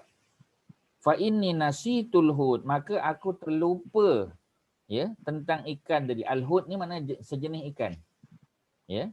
Wa ma ansanihu illa syaitan. Tidaklah aku lupa akan ikan itu melainkan sebab syaitan. Syaitan yang telah melupakan tuan-tuan. Syaitan tu lupakan. Ya, sebab tu syaitan ni kerja dia melalaikan kita. Lalai je, ya. Lalai, ya, sampai kita terlepas waktu solat. Ya, terutama kalau kita travel kan. Sebab bila kita travel, tuan-tuan, bila kita travel sunat jamak takdim ke jamak takhir? Mana sunat tuan-tuan? Sunat yang mana? Awalkan zuhur ke lewatkan zuhur? Lewat. Ya, betul, ya. Lewatkan zuhur. Ya, kita sembahyang zuhur waktu asar. Itu lagi afdal. Lagi utama, ya. Tetapi kalau kita buat apa kita panggil ya, kalau kita nak buat apa ni jamak takdim tak salah. Kalau ada keperluan. Ya, contoh kita nak naik flight kan, ya. Jadi flight kita pukul 4 petang. 4 petang tak masuk asar lagi. Jadi kita sembahyang Zuhur jamak takdim. Ya. Kerana kalau kita naik flight pukul 4, nanti kita sampai di sana Isyak. Jadi kita dah terlepas waktu asar. Jadi kita buat jamak takdim. Afdalnya jamak takdim. Sebab pada waktu asar kita akan duduk dalam flight. Kalau kita duduk dalam flight, kita terpaksa sembahyang duduk. Ya. Jadi walaupun afdal dari segi masa, tetapi cara pelaksanaan solat tu mungkin kita tak boleh sembahyang berdiri. Ya. Kita kena sembahyang duduk. Sembahyang duduk pun sah. Ya, sebab tak boleh, ya. Memang tak boleh sembahyang berdiri. Apa kita panggil flight attendant, ya. Flight crew tak benarkan kita. Jadi oleh kerana itu kena sembahyang duduk. Sembahyang sah, tak perlu qada. Tetapi macam tadilah, ya. Kita kalau boleh sembahyang berdiri afdal. Jadi sebab tu kita jamak takdim. Ya. Itulah cerita dia, ya. Kecuali kita naik flight pukul 12 tengah hari. 12 tengah hari kita depart, belum masuk Zuhur, kita sampai di sana pukul 5 petang. Pukul 5 petang kita boleh jamak takhir afdal. Macam itulah cerita dia. Ya, dia case by case. Jadi kata Nabi kita kata Yusha' tadi, ya, aku telah dilupakan oleh syaitan. Ya, illa syaitan wa an azkurah. Sepatutnya Nabi Khidir, Nabi Yusha' bagi tahu kepada Nabi Musa. Ya, wahai Nabi Allah, wahai Musa, ya, ikan tadi telah melompat masuk kerana Allah dah bagi tahu. Musa, engkau akan bertemu dengan Nabi Khidir di tempat di mana ikan tu melompat masuk ke dalam air balik. Ya, Allah dah bagi tahu kepada Nabi Musa. Itu dalam tafsir Ibnu Katsir dia sebut. Ya. Wattakhadha sabilahu fil bahri ajaba. Dan ikan tadi telah mengambil jalannya fil bahri dalam laut ajaba, dalam keadaan yang menakjubkan. Memanglah ikan dah masak dah. Ya, ikan dah masak masuk balik dalam laut. Dah masuk balik dalam sungai. Cuba kita bayangkan. Ya. Qala, kata Nabi Musa, zalika ma kunna nabghi. Itulah tempat kita nak tuju tu. Nabi Musa kata itu tempat yang kita nak tuju. Tempat di mana ikan tu masuk balik. Engkau ingat tak tempat tu? Nah, of course Nabi Yusha' tadi ingatlah. Pasal dia yang nampak. Ya. Masa tu Nabi Musa tidur. Nabi Musa tertidur letih. Ya. Jadi Nabi Khidir tak kejutkan dia. Ingatkan nak bagi tahu masa mula-mula nak berjalan balik nanti. Rupanya syaitan telah melupakan dia. Ya, itu kerja syaitan. Ya. Okey, kemudian apa yang berlaku, ya? Fartadda, lalu mereka berpusing balik ala asarihima. Mereka ikut balik jalan tadi. Ya, mereka U-turn lah. Ya. Jadi mereka U-turn. Ya. Jadi fartadda tu makna mereka berpusing, berpaling ala asarihima, ya, ikut jalan yang mereka lalu tadi. Khososo jalan dia, ya. Jadi mana mereka U-turn lah, senang bahasanya U-turn, ya, balik ke tempat tadi. Fawajada, lalu bila mereka sampai di tempat tersebut, ya, wajada, mereka berdua bertemu dengan abdan, seorang hamba, min ibadina, daripada hamba-hamba kami, ya. Jadi Allah tak kata nabi, Allah tak kata rasul, Allah hanya kata seorang hamba. Nabi Muhammad pun Allah panggil hamba. Ya, dalam cerita Isra' Mi'raj, ya, Allah kata kami telah memperjalan. Ayat berapa dia baca ni? Ayat 65. 65. Ya. Fawajada abdan min ibadina. Ya. Ayat 65 tuan-tuan ikut Ustaz tak lompat-lompat, ikut satu-satu ayat tu. Ya. Fawajada, ya, lalu kedua-duanya, macam mana tahu kedua-duanya ada alif kat belakang? Kalau fawajada pendek seorang, kalau fawajada itu dua orang. Ya. Cuba tengok semua cerita dalam ni dua. Ya. Sebab Nabi Musa dengan Nabi Yusha'. Kalau orang tanya kita, ada tak orang ketiga? Tak ada. Quran tak sebut. Jadi maknanya mereka berdua saja dalam perjalanan tersebut, ya. Jadi mereka bertemu dengan seorang hamba, abdan min ibadina, daripada hamba-hamba kami. Ya. Jadi maknanya dia orang soleh, orang beriman. Kita tak tahu nabi ke tidak. Tapi nanti kemudian di hujung cerita Nabi Musa, kita akan tahu bahawasanya Yusha' Nabi Khidir ni adalah seorang nabi. Ya. Sekarang kita tak tahu lagi. Kita hanya tahu dia seorang soleh saja, lelaki soleh. yang umurnya Allah panjangkan. Sebab dia minum air daripada tempat tadi. Itu yang umur dia panjang. Nabi Khidir memang umur dia panjang. Tapi dia meninggal, wafat juga. Umur saja panjang. Ya. Jadi umurnya panjang. Ya, sebelum zaman Nabi Musa lagi, Nabi Khidir dah hidup. Sampai zaman Nabi Musa, Nabi Khidir masih hidup lagi, panjang umur dia. Ya. Kemudian apa yang berlaku? Yang berlaku ialah Allah kata, atainahu, kami telah datangkan kepada Nabi Khidir itu rahmatan, rahmat min indina, daripada sisi kami. Ya.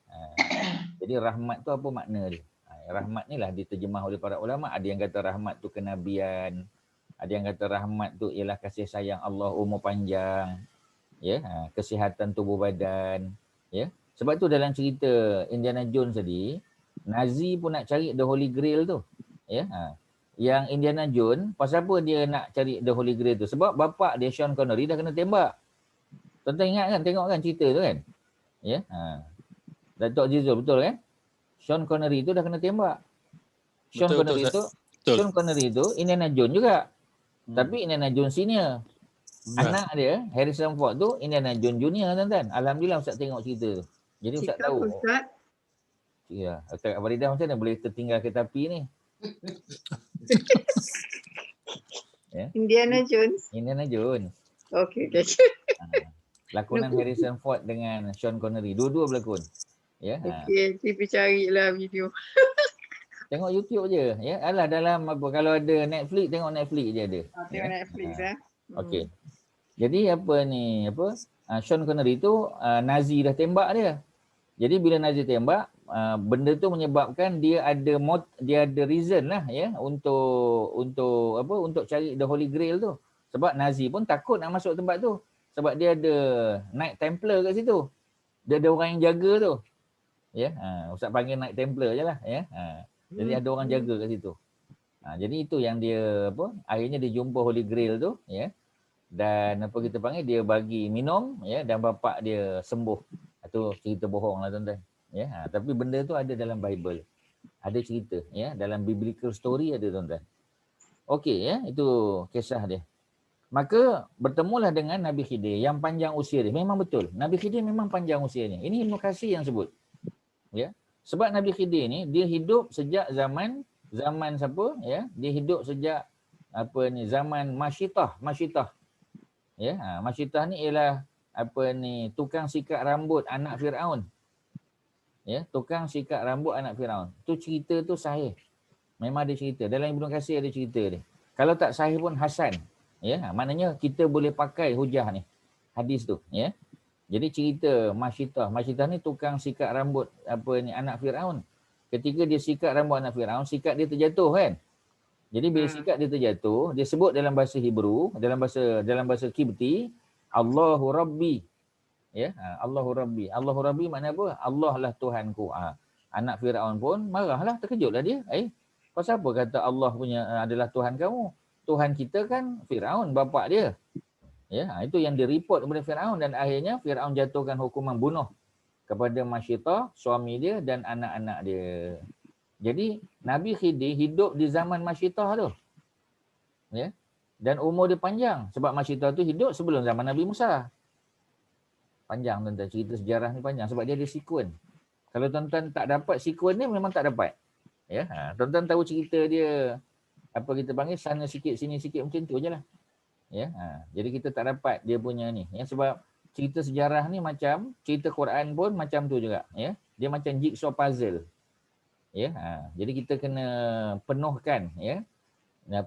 Jigsaw puzzle tu siap ya, baru kita dapat gambaran. Oh, baru kita tahu cerita. Kalau tidak, tuan-tuan tahu sana sikit sini sikit macam tu je. Ya, tu cerita dia. Jadi kita panggil the water of life tadi ya, the water of life ataupun the living water. Ya, jadi dia kita panggil, ini cerita Bible lah tuan-tuan. Ya, jadi itu cerita the Holy Grail ya. Kemudian cerita tadilah ya, cerita the Last Supper ya, the Last Supper tu Nabi Isa lah. Ya, kononnya the Last Supper tu Nabi Isa makan malam terakhir. Memang Nabi Isa ada makan malam terakhir. Ya, atau memang ada cerita dia. Dalam Quran pun ada cerita. Ya, dalam surah Al-Maidah ada cerita. Ya. Jadi Nabi Isa gunakan cawan yang sama. Nanti bila Nabi Isa ditangkap, disalib, darahnya dikumpulkan dalam cawan yang sama. Ya, yang itu the Holy Grail tu. Ya, jadi Holy Grail tu merujuk kepada apa kita panggil gelas tadi. Ya, yang kononnya apa ni secret lah. Ya, siapa yang minum air daripada situ hidup selama-lamanya. Tipulah tuan-tuan. Ya, mana ada orang immortal. Sebab Ustaz dah jawab tadi. Melalui ayat Quran ayat 38 ayat 34 surah Ar-Ra'du. Ya, kalau tak bukan surah Ar-Ra'du, surah lain tu. Ya, surah apa tu? Surah bukan Ar-Ra'du tuan-tuan. Ya, silap. Surah Al-Anbiya. Ya, betulkan balik. Minta maaf ya. Surah Al-Anbiya. Al-Anbiya surah 21 ayat 34. Insya-Allah betul. 21 Al-Anbiya. Surah 21 suratul Anbiya ya. Ustaz cek untuk pastikan kebenaran dia. Ayat yang ke-34. Wah. Jumpa ya, ayat 34. Yes. Betul. Jadi surah Al-Anbiya. Wa ma ja'alna li basyarin min qablikal khulud. Dan kami tidak jadikan mana-mana manusia sebelum engkau wahai Muhammad yang khulud. Khulud tu maknanya yang kekal selama-lamanya. Ya. Jadi kata Allah afa imita fahumul khalidun. Apakah jika kamu mati maka nabi-nabi semua tu hidup kekal? Tak. Ya, dia tetap akan mati juga. Cuma Nabi Isa tu Allah panjangkan usia dia sebab ada misi dia untuk membunuh Dajjal, untuk menyelamatkan manusia daripada Ya'juj dan Ma'juj, Gog and Magog. Ya. Itulah cerita dia tuan-tuan. Ya. Cerita-cerita ni semua ada dalam Quran, cuma dia duduk dalam surah-surah yang pelbagai, sana sini sikit. Jadi Ustaz gabungkan semua tu supaya tuan-tuan dan puan-puan dapat menjadikan dia sebagai apa satu cerita yang penuh untuk menyiapkan kita punya jigsaw puzzle tadi ya. Okey, hamba tadi dapat rahmat daripada sisi kami. Balik pada ayat 65. Ya, 65 fawajada, lalu kedua-dua mereka Musa dan Yusha bertemu dengan abdan, seorang hamba min ibadina, daripada hamba-hamba kami. Apa kelebihan Nabi Khidir ni? Atainahu rahmatan min indina. Kami beri kepada Nabi Khidir ini rahmat daripada sisi kami. Apa makna rahmat? Inilah para ulama tafsirkan. Ada yang kata kenabian. Ya, ada yang kata ilmu yang orang lain tak ada. Ya, yang itu selepas ni nanti. Wa 'allamnahu bil ladunna ilma, dan kami ajarkan kepada Nabi Khidir itu ilmu dari sisi kami. Min ladunna, itu yang untuk kata ilmu laduni tu. Ya, Apa Ustaz? ilmu laduni tu tak ada apa. Ilmu laduni tu orang Melayu yang cakap. Daripada bahasa Arab, min ladunna ilma, ilmu dari sisi kami. Maknanya ilmu yang orang lain tak tahu melainkan dia saja tahu. Ya, Allah bagi ilmu tu kepada dia. Contoh, nantilah yang berlaku kan 3 benda kan. Ya, yang Nabi Khidir bocorkan perahu. Dia naik perahu, kemudian dia bocorkan perahu tu. Dah lah naik free. Dia bocorkannya pula perahu tu. Ya. Jadi bila dia bocorkan perahu tu, apa yang berlaku? Yang berlaku ialah kapal tu, perahu tu tenggelam. Ya. Jadi Nabi Musa tengok, Nabi Musa marah lah. Nabi Musa kata, pasal apa pula kita bocorkan perahu dia? Ya. Sedangkan kita dah naik tadi, tumpang perahu dia, tiba-tiba kita bocorkan. Jadi Nabi Musa tak tahu cerita. Tapi Nabi Khidir, ya, dia kata, tengok Musa kau tak sabar. Ya, dengar ikut saja. Jangan bantah-bantah, jangan tanya-tanya. Ya, no question ask. Nanti bila dah habis cerita tu, baru Nabi Khidir ceritakan balik. Ya, apa sebab dia bocorkan perahu tadi? Mesti ada sebab. Jadi itulah ilmu yang Allah ajar kepada Nabi Khidir, tetapi Allah tak bagi tahu kepada Nabi Musa. Ya, itulah ilmu laduni yang disebut dalam ayat ni, ya, dalam kisah ni. Okey, boleh ya? Ada soalan cakap ni, tuan-tuan dan puan-puan. Ada apa-apa nak tanya? Ada apa Kak Faridah? Ya, ada apa Haji Mak Syah? Belum lagi. Belum lagi ya. So maknanya so far so good ya. InsyaAllah. Okey. Jadi selesai di ayat 65. Sambung ayat 66. Qala lahu Musa. Nabi Musa pun berkata kepada Nabi Khidir. Dah jumpa dia pun communicate lah dengan Nabi Khidir tu. Kata Nabi Musa, hal attabi'uka. Boleh tak aku nak ikut engkau? Maknanya nak musafir dengan Nabi Khidir, ya. Ala antu alimani, ya. Dengan syarat aku boleh ikut engkau dengan syarat engkau ajar aku. Mimma, sebahagian daripada apa yang ulim tarusyida. Sebahagian daripada apa yang Allah dah ajarkan kepada kamu. Ya, some of the knowledge yang Allah cerita kepada Nabi Khidir. Nanti kau ceritalah balik kepada aku. Kau ajarkan kepada aku. Nabi Musa minta. Pasal kan Allah suruh Nabi Musa belajar daripada Nabi Khidir. Macam kita lah ya. Kita kita panggil ya, kita tahu bahawasanya dekat satu-satu tempat ada seorang guru yang boleh mengajar kita ilmu-ilmu tertentu. Kita pun pergi belajar dengan dia. Macam itulah. Ya. Jadi Nabi Musa pun ya minta izin daripada Nabi Khidir, sebab antara adab ilmu ni kita minta izin daripada guru-guru tersebut ya. Kita jangan main terobos sajalah ya. Kita minta izin. Ya, kita kata ustaz boleh saya nak belajar dengan ustaz, boleh. Ya, ataupun kita walaupun bukan minta izin macam tu, kita bagi tahu ustaz, saya dapat tahu ada kelas di sini ya. Saya nak minta kebenaran ya untuk hadir sama-sama. Jadi mana guru tu tahu kita ikut kelas. Ya, jangan kita diam-diam senyap-senyap ya. Apa ni dah lah tak on video, tak nampak muka tuan-tuan. Ya, macam sebahagian besar tuan-tuan kan tak nampak muka. Ya, memanglah tak wajib. Ya. Jadi apa kita panggil ya? Bila dan ustaz pun mungkin tak kenal sebahagian tuan-tuan dan puan-puan. Sebahagian besar ustaz kenal lah kan, tapi mungkin ada yang ustaz tak kenal. Ya. Jadi yang baiknya kita kenalkan diri lagi bagus. Ya, bukanlah mesti di platform macam ni kan ya, mungkin WhatsApp ke ustaz, saya salah seorang yang ikut kelas ustaz, nama saya Fulan bin Fulan. Ya, saya dapat kelas ni pun ya daripada orang tertentu, dia yang advise saya ikut kelas ni. Paling kurang ustaz tahu juga ya. Saya duduk di sini. Okeylah. Bukan ustaz nak pergi rumah tuan-tuan pergi ziarah pun. Ya, tapi maknanya paling kurang kita tahu. Oh, duduk situ ke? Okeylah, sudahlah tuan-tuan. Ya. Sebab dengan guru macam tu. Ya, sebab tu dekat universiti kadang-kadang ya, dia punya keberkatan tu kurang. Sebab dalam lecture hall ya, kadang 300 student. Jadi profesor yang mengajar, pensyarah yang mengajar di depan, dia kenal yang depan-depan tu je, yang belakang-belakang tak kenal pun. Ya, ada 300 pelajar. Jadi yang row, first row, second row dia kenal lah. Yang belakang-belakang sikit adalah seorang dua dia kenal, yang selalu tanya soalan. Ya, tapi yang belakang-belakang sekali tu, yang backbenchers, ya, pensyarah tak kenal. Ya, kemudian kita harap kita dapat berkat daripada ilmu dia. Dapat ya, tapi macam tadilah. Orang depan yang duduk datang awal, dengar, ambil nota, tanya soalan, ya. Kemudian jumpa dengan pensyarah tu dekat bilik dia ya. Kemudian tanya soalan macam-macam lah ya. Mudah-mudahan ya yang itulah yang dapat keberkatan dia. Macam itulah tuan-tuan. Sebab ilmu agama ni especially dia ada keberkatan dia. Dia ada barakah dia panggil. Barakah ni dia tak ada. Orang barat dia tak ajar benda tu ya. Tapi Islam dia ajar keberkatan. Sebab tu sahabat-sahabat Nabi ya, ada yang duduk lama dengan Nabi tapi tak dapat hadis banyak. Abu Hurairah duduk dengan Nabi tak sampai 4 tahun. Tapi dia dapat hadis yang paling banyak. 5,000 lebih hadis dia dapat. Kalah semua yang lain-lain. Ya. Sebab apa kita kata? Ya, antaranya sebab keberkatan tu. Pasal dia belajar full time dengan Nabi. Ya. Dia ikut Nabi pergi ke mana dia ikut sebagai contoh. Ya.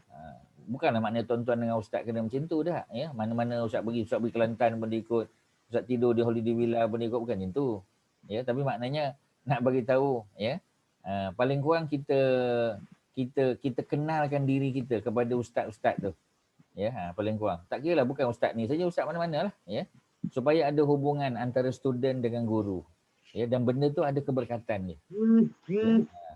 Kalau ustaz dulu masa zaman ustaz duduk di Sudan ke, duduk di Mesir ke, di mana-mana lah ya. Bila kita belajar dengan tuan-tuan guru ni ya, kadang-kadang kita pergi kelas dia 2 kali je. Bukan banyak kali pun ya. Ada yang ustaz pergi sekali je, ustaz pergi kelas dia. Ya, ada seorang di Mesir tu ya, ulama buta. Dia mengajar kitab tafsir Qurtubi. Oh, memang hebatlah. Ustaz pergi belajar rumah dia. Pergi sekali je. Ya, pergi sekali, lepas habis kelas kita kenal, mula-mula kita minta izin, kita kata ni saya baru first time datang ni ya, boleh ke nak duduk dalam kelas? Dia kata boleh. Ahlan wa sahlan. Kita pun duduk dengar pengajian dia. Ya, menariklah ya, sangat menarik. Dia dah buta ya, tapi dia hafal kitab tu. Lepas tu habis kelas kita pun jumpa dia. Terima kasih banyak, ucap. Ini mungkin kali pertama dan terakhir saya boleh datang kelas ni. Sebab saya datang ni ziarah je. Ya, dan nak minta ustaz tu ke ataupun doktor tolong doalah saya, mudah-mudahan ilmu yang saya dapat ni berkat ya. Dan lepas ni kalau saya jumpa kitab ni saya boleh baca sendiri tapi dengan apa kita panggil ya, dengan keberkatan doa daripada syekh. Jadi dia pun doakan kita. Ya, pergi sekali je kelas tu. Tapi alhamdulillah ya, akan datang bila ustaz baca, walaupun ustaz baca sendiri kitab tu ya, Tapi dia dah tunjuk dengan doa dia tu, mudah-mudahan dengan izin Allah Subhanahu Wa Taala senang kita faham. Ya, ilmu agama dia macam tu. Ya, ilmu agama dia macam tu. Mungkin tak sama dengan matematik, dengan engineering, dengan apa, mungkin tak sama. Ya, tapi kalau ilmu agama macam tu, especially ilmu Quran, ya, ilmu hadis, ya, ilmu fiqh dan sebagainya, dia macam tu tuan-tuan. Itu kalau Ustaz boleh share lah. Ini adab-adab, sebab kita belajar adab. Ya, kita belajar kan, kita selang-seli kan buku tadabbur Quran ni dengan bab akhlak kan, ya, buku akhlak Rasulullah sallallahu alaihi wasallam.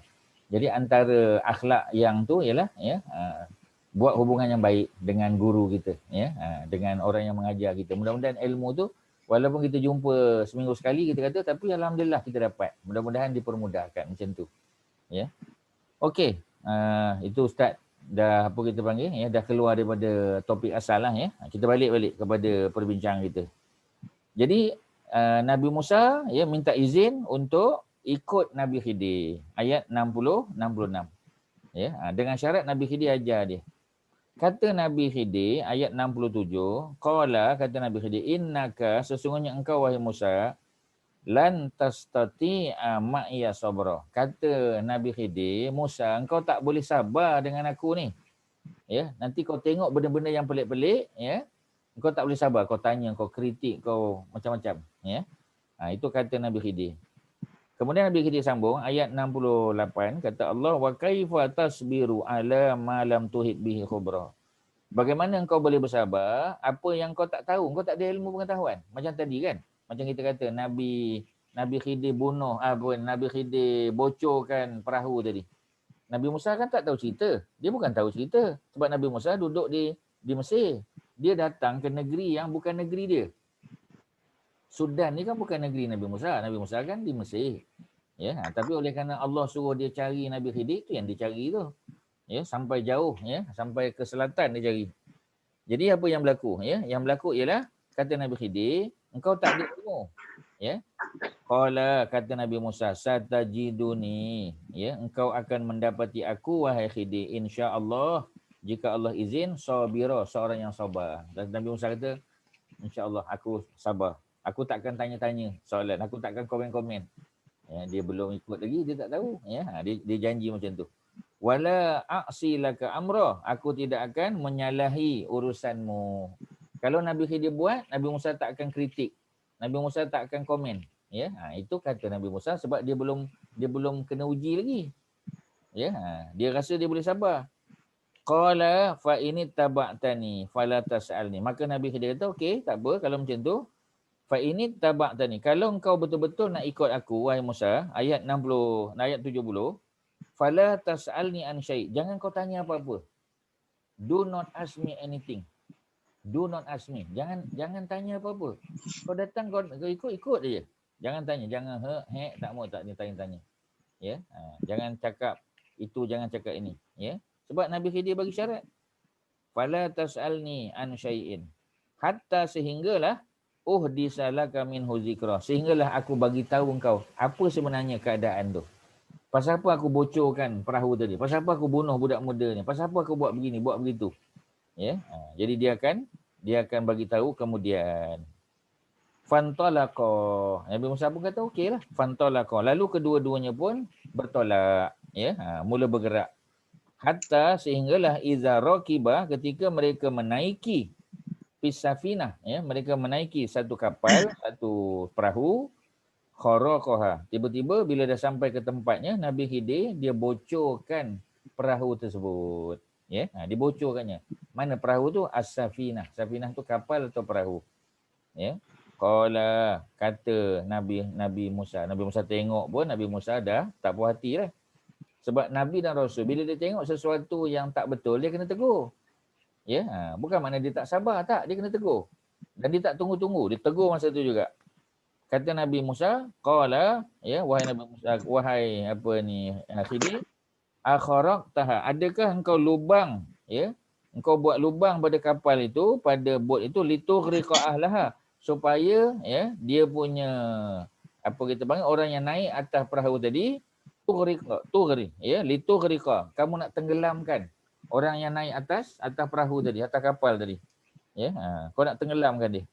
Laqad ji'ta syai'an imra. Engkau telah buat sesuatu yang keji, sesuatu yang jahat, sesuatu yang buruk. Ya, dia tuduh Nabi Khidir buat macam tu, tuan-tuan. Ya, kalau kita pun kita marah, tuan-tuan. Ya, kita dah lah tadi kawan tu minta izin. Boleh ke aku nak ikut kamu? Ya, kata Nabi Khidir, kau tak sabar nanti. Nabi Musa kata, tak, engkau akan dapati aku seorang yang sabar. Ya, I will be very patient. Ya, kata Nabi Khidir, nak sabar macam mana? Ya, sebab kau tak tahu cerita lagi. Nabi Musa kata, nak ikut juga. Ya, Nabi Khidir kata, nak ikut boleh, tapi jangan apa, tuan-tuan? Jangan Jangan tegur. soal. Jangan soal, jangan tanya apa-apa soalan. Do not ask me any kind of question. Tak boleh, tuan-tuan. Sabar saja. Ya, sampailah aku akan ceritakan kepada kamu. Selagi aku tak cerita, jangan tanya. Ya, ikut aja.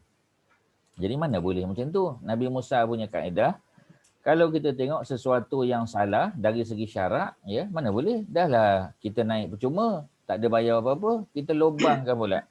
Ya. Jadi kata Nabi Musa, ya, Khidir, engkau telah buat, ya, laqad ji'ta, engkau telah datangkan syai'an, sesuatu imrah, ya, sesuatu yang keji, sesuatu kesalahan yang besar. Qala, kata Nabi Khidir, alam aku bukankah aku dah cakap, I've told you already. Ya, I've told you already, Musa, ya. Innaka lan tastati'a ma'iya sabra. You will never, ya, be patient with me. Kau tak boleh sabar. Ya, Nabi Khidir cakap macam tu. Qala, maka Nabi Musa pun jawab. Terus Nabi Musa jawab, la tu'akhizni bima nasitu. Jangan, do not punish me. Ya, la tu'akhizni, jangan punish saya. Jangan hukum saya bima nasitu. Aku dah terlupa. Tolonglah, ya. Jangan salahkan aku, jangan hukum aku sebab aku dah terlupa. Wala turhiqni min amri usra, dan jangan beratkan aku. Ya, jadi maknanya dia minta supaya, ya, Nabi Khidir benarkan dia ikut lagi. Ya, jangan ambil hati sangatlah, ya. Jangan penalize dia, jangan hukum dia. Ya. Maka Nabi Khidir pun terima sebab ni first time punya kesalahan. Fantalaqa, lalu mereka pun bergerak lagi. Hatta sehinggalah izalakia, sehingga mereka bertemu gulaman dengan seorang budak lelaki. Tadi fata. Ustaz kata fata tadi apa, tuan-tuan? Remaja. Remaja pun kita dah tahu. Tadi Haji Maksyar dah jawab kan. Teenagers daripada berapa sampai berapa tadi? 13 to 19. Ya, 13 to 19. Itu teenagers. Maknanya dia dah akil balik. Yang ini, yang ghulam, dia belum akil balik. Budak belum akil balik, ada tak dosa pahala, tuan-tuan? Tak ada. Belum. Dia belum ada dosa pahala. Dia belum ada akaun lagi. Ya, dosa pahala punya akaun tak ada lagi. Jadi makna kalau budak yang tak ada dosa pahala mati, ya, walaupun kena bunuh, tak ada masalah, tuan-tuan. Mana dia pergi nanti, Haji Don? Budak ni, dia akhirat besok, dia pergi mana? Ya, syurga terus. Dia masuk syurga tapi sebagai Wildan. sebagai wildan. Apakah wildan tersebut? Wildan tu apa yang kita masukkan? Apa makna wildan tu? A young serving boy. Ya, budak-budak yang akan jadi servant. Ya, dia akan serving kita besok. Dia akan jadi apa bahasa Melayunya kita panggil? Kadam. Budak pesuruh tak? Budak suruhan lah, ya. Dia akan jadi, itu bahasa dia, dia akan jadi pelayan lah, pelayan. Dia akan jadi waiters lah, ya. Jadi dia akan bagi kita, dia akan bantu kita lah, ya. Seperti mana dalam surah Waqi'ah tu, wildanun mukhalladun. Ya, budak-budak yang memang kekal usianya. Sampai kesudah umur dia, umur apa? Kita kata umur wildan, umur budak-budak. Dia belum akil balik. Sebab dia tak ada dosa pahala. Jadi dia tak boleh masuk neraka. Pasal dia tak ada dosa. Ya. Macam kita kata apa ni, juvenile punya ni lah kan, ya, crime. Ya. Jadi mereka boleh tak kita masukkan penjara kalau dia under age? Tak boleh. Kita hanya boleh hantar dia ke mana, tuan-tuan? Sekolah budak-budak nakal. Kita panggil sekolah-sekolah ni lah, ya. Macam correctional center lah. Ya, kita correct dia punya akhlak dia. Ya. Jadi kita tak boleh hukum walaupun dia membunuh. Ya, macam kes yang dekat apa kita panggil? Universiti Pertahanan Nasional tu kan, UPNM tu kan. Yang ada budak kena bunuh tu, ya. Haji Mak Syam mesti tahunya kan. Ya, jadi mereka bunuh, ya, seorang pelajar tahun 1 tu. Jadi yang bunuh tu sebahagiannya under age. sebahagiannya dah dewasa dah, ya, atas 21 tak salahnya. Jadi yang atas 21 kena lah. Tapi yang bawah 21, jadi lain dia punya hukuman dia, ya.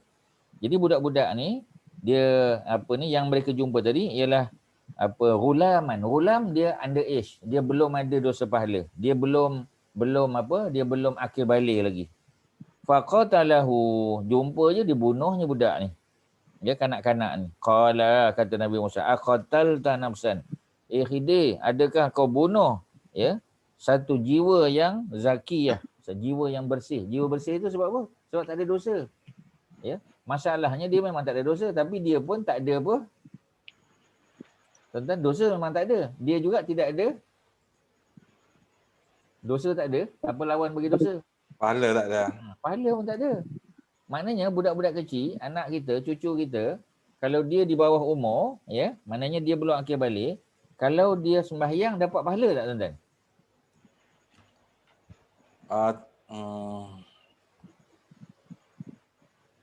Dapat ke tak dapat? Tak kot. Ya. Dia dapat pahala, tapi pahala tu tak masuk dalam akaun dia. Pasal dia tak ada akaun. Buat baik mesti ada pahala punya. Ya. Jadi dia dapat pahala, tapi pahala tu masuk dalam akaun mak bapak dia. Parents dia, tuan-tuan. Ya. Jadi kalau dia puasa pun, sebab tu budak-budak kan tak wajib puasa. Dia wajib puasa tu setelah dia akil balik. Tetapi kita tak boleh tunggu sampai umur 12 tahun baru kita ajar dia puasa. Kita kena ajar dia puasa daripada kecil, kan Nabi sebut dalam hadis. Ya. Ajarkan anak-anak kamu solat ketika mereka berumur 7 tahun. Ya. Dan pukullah mereka kalau mereka meninggalkan solat pada usia 10 tahun. Sedangkan belum akil balik lagi. Dan pisahkanlah, ya, anak lelaki dan perempuan tempat tidur mereka. Tak boleh tidur dalam bilik yang sama. Walaupun dia adik-beradik kembar, dia kita kata apa, kita panggil identical twin, tapi seorang lelaki seorang perempuan, muka sama lebih kurang. Ya, walaupun dia rapat sangat tak boleh tidur satu bilik. Kecil-kecil mungkinlah, ya. Tapi sampai umur 10 tu dah kena pisahkan. Ya, lelaki tidur bilik lelaki, perempuan tidur bilik perempuan. Ya, itu Nabi yang suruh. Sebab tu minimum apa kita panggil rumah yang patuh syariah, berapa bilik, tuan-tuan? Minimum 3 bilik. Ya. Cuba tengok apa ni, flat perkeliling kan. Flat perkeliling tu. Ya, berapa bilik, tuan-tuan? 2 bilik. Itu yang banyak berlaku sumbang mahram. Ya, berlaku sumbang mahram. Ya, sebab anak perempuan pun nak tukar baju kat luar, tak ada bilik. Ya. Jadi mak bapak ada bilik, satu lagi bilik campur adik-beradik lelaki perempuan, tak boleh, tuan-tuan. Ya, sebab tu pelik perkeliling pun dah kena roboh dah, kena ganti minimum. Ya, minimum rumah patuh syariah 3 bilik. Ya, ada bilik anak perempuan dan ada bilik anak lelaki. Paling kurang ya anak perempuan ada bilik lah. Ya, supaya mereka boleh tukar pakaian apa semua dalam bilik. Tak adalah tunjuk kat luar, tuan-tuan. Ya, tu dia punya Islam punya ni lah, ya, Islam punya cara mengajar tentang rumah patuh syariah. Ya. Dan bila masuk rumah tu takkanlah masuk rumah je terus tandas, tak kena lah. Melainkan tandas tu untuk tetamu yang datang lah, ya. Kita buat tandas, ya, tapi untuk tetamu supaya dia tak perlu pergi sampai ke dapur lah. Ya. Sebab tu bila kita datang rumah orang takkan terus sampai ke dapur, kita kata, ya. Orang tu pun tak izin kita, entah mana kita tahu ada kat dapur ada apa benda. Ya, kita bawa sesuatu kan. Ya, kita pergi rumah orang, kita bawa sesuatu. Kita bagi kat dia, sudahlah. Ya, kalau dia kata, "Mailah ke dapur tolong." Lainlah. Dia cakap macam tu baru kita pergi. Kalau tidak takkan saja-saja tengok bilik lah apa semua. Ya, macam orang perempuan kalau di kampung lah tengok pengantin. Kan macam tu kan. Ya, kalau kat kampung ustaz macam tu lah, ya. Jadi bila datang tengok pengantin, orang perempuan mesti nak masuk bilik pengantinnya. Masuk bilik pengantin, lepas tu dia nak komen pula, dia nak bagi markah. Ya, tilam berapa tinggi inci, ya, apa jenama perabot apa semua. Ya, tak payah, tuan-tuan, menyusahkan aja. Ya, lepas tu dia komen, alah dia kata pengantin, ya, macam ni macam tu. Perabot pun perabot pinjam lah apa. Ya, kita tak nak macam tu. Itu benda-benda Islam tak ajar, tuan-tuan. Ya, sebab tu ustaz bagi tahu apa dengan family pun pergi, ya, datang ziarah, kita makan apa semua sebagainya. Kalau ada makanan, kalau dah tak ada, apa yang ada je lah. Ya, jadi kalau dia kata minta maaf lah ustaz pun datang lambat pula sebab dah ada 5 rumah pengantin. Ya, rumah dia rumah yang last sekali, datang pukul 3, makanan habis lah, tuan-tuan. Ya, kalau kat kampung tak apalah, ya. Ustaz boleh engage di mana-mana, ambil goreng pisang lah, ambil apa ni, apa kita panggil karipap lah, kuih talam apa semua kita boleh ni je, ya. Kita boleh call macam tu je, immediately dia boleh hantar. Ya, kalau buat di hotel dia pun macam mana tuan-tuan, tak cukup. Ya, jadi kita pun kata, Ustaz minta maaf Ustaz, tak apa, tak ada masalah. Datang memenuhi undangan sudah. Ya, yang penting kita datang ziarah dia, ya. Kita hulur envelope kat dia, okeylah tu. Ya, dia apa ni, dia pun bagi door gift lah apa semua, okeylah tu tuan-tuan. Ya, bukan nak makan sangat pun. Ya, kalau makan pun kita kata apa yang ada je lah. Ya, siapa suruh datang lambat? Ya, tu cerita dia. Jadi maknanya nak bagi tahu sudahlah. Ya, kalau dia ajak masuk ke bilik, ya, kalau dia dah ajak kan, dia kata nak jumpakan pengantin ke, pergi. Tapi lelaki sajalah, yang apa ni, perempuan sajalah, lelaki tu masuk nak buat apa? Ya, takkan masuk juga suami isteri masuk dalam bilik dia, tak patutlah. Ya, itu aurat dia. So kena jagalah, ya. Okey tuan-tuan, ya. Apa lagi yang boleh kita selesaikan di situ? Ya, panjang ni cerita dia. Ya, kita berhenti pada ayat 74 tu lah. Fantalaqa hatta idza laqiya ghulaman, mereka pun terus berjalan lagi sampailah jumpa seorang kanak-kanak. Faqatalahu, lalu Nabi Khidir pun bunuh budak tu. Qala, kata Nabi Musa, aqatalta nafsan zakiyatan. Wahai Khidir, mengapa kau bunuh seorang budak yang bersih? Zakiyah tu, ya, zakiyah tu dengan zai, yang bersih, bukan dengan zal. Kalau dengan zal kecil tu, itu makna yang pintar. Tapi kalau zai, yang bersih. Ada beza tuan-tuan. Beza zal dengan zai. Ya. Jadi kalau nama orang tu Zakiyah, Zakiyah mana perempuan yang bijaksana, yang pandai. Itu kalau zal kecil. Tapi kalau zai yang besar tu, yang panjang ekor dia tu, itu Zakiyah dengan makna bersih. Bersih daripada dosa, dia tak ada dosa. Ya. Sebab tu dia tak boleh masuk syurga tuan-tuan. Ya, dia hanya boleh jadi pelayan syurga saja sebab dia tak ada pahala. Ya. Sebab itu bidadari pun sama. Bidadari pun tak ada pahala dan dosa. Sebab itu bidadari, dia hanya boleh jadi bidadari. Ketua bidadari adalah wanita dunia kerana dia ada pahala. Ya. Jadi dia punya kedudukan lagi tinggi daripada bidadari syurga tu. Ya. Daripada bidadari yang Allah jadikan di syurga, yang tidak pernah hidup di dunia, yang tak pernah solat, tak pernah puasa, tak pernah zakat, dia tak ada tanggungjawab. Ya. Jadi yang perempuan-perempuan di dunia ni lain. Dia ada puasa, ada zakat, dia ada buat baik kepada kedua ibu bapanya, kepada family, kepada masyarakat, infak duit apa semua sebagainya, macam-macam. Ya. Jadi kita datang dengan pahala. Walaupun memang of course lah ada dosa juga kan. Tapi kita minta ampun lah pada Allah. Dan bila dia bunuh budak ni, bi ghairi nafsin. Kalau budak tu ada bunuh budak lain, bolehlah kita balas bunuh. Tapi kalau budak ni tak ada buat apa-apa, tiba-tiba datang bunuh tu budak ni. Ya. Laqad ji'ta syai'an nukra. Engkau telah membuat sesuatu yang sangat mungkar. Ya. Selesailah tuan-tuan. Sampai situlah. Ya. Dia ada lagi lah. Ya. Panjanglah ceritanya. Baru dua kita cerita ni. Yang pertama ialah dia bocorkan, Nabi Khidir bocorkan perahu tadi. Yang kedua, dia telah bunuh seorang budak yang belum akil balik, kanak-kanak. Ya. Dan Nabi Musa tak puas hati dua-duanya. Ya. Dan Nabi Khidir tegur. Nabi Musa tak boleh sabar. Ya. Okey tuan-tuan, apa tuan-tuan nak tanya ke, nak share, ada dengar mana-mana ke? Ya silakan. Ada apa-apa? Ya, Haji Don ada apa nak tanya? Pasal tadi Ustaz cakap Nabi Musa ni bijak bercakap. Dia boleh jadi bijak tapi boleh jadi dia tidak petah bertutur. Saya rasa dalam mana saya baca lah dalam Quran kan, bila Nabi Musa berjumpa dengan Allah, Nabi Musa memohon kepada Allah supaya saudara dia tolong dia sebab saudara dia ni pandai bercakap. I think dia maksudkan Nabi Harun kan? Betul. Betul kan saya Ustaz? Ya. Orangnya jadi, betul. Tadi Ustaz kata orangnya betul Nabi Harun. Tapi ceritanya tak betul. Pasal Allah dah jawab dalam Quran, ya. Itu yang Haji Ustaz dah bagi ceramah ni pasal Nabi Musa ni. Apa ni, kekeliruan masyarakat kita tentang Nabi Musa cacat lidah dia kerana masa kecil dia makan bara api. Jadi cerita tu memang ada dalam kitab tafsir Ibnu Katsir, tapi Ibnu Katsir kata cerita tu Israiliyat. cerita tu Israeliat. Israeliat tahu kan? Haji Don tahu kan? Faham kan? Apa makna Israeliat? Apa Haji Don? Cerita tahu yang saya, datang daripada kurang pastilah. cerita Orang Israeliat. Israel lah. Datang daripada Bani Israel lah. Datang daripada ahli kitab. Dan cerita ni adalah cerita yang mereka reka-reka, mereka tokok tambah. Ya, yang tidak ada kebenaran dia. Dia bukan daripada autentik hadis.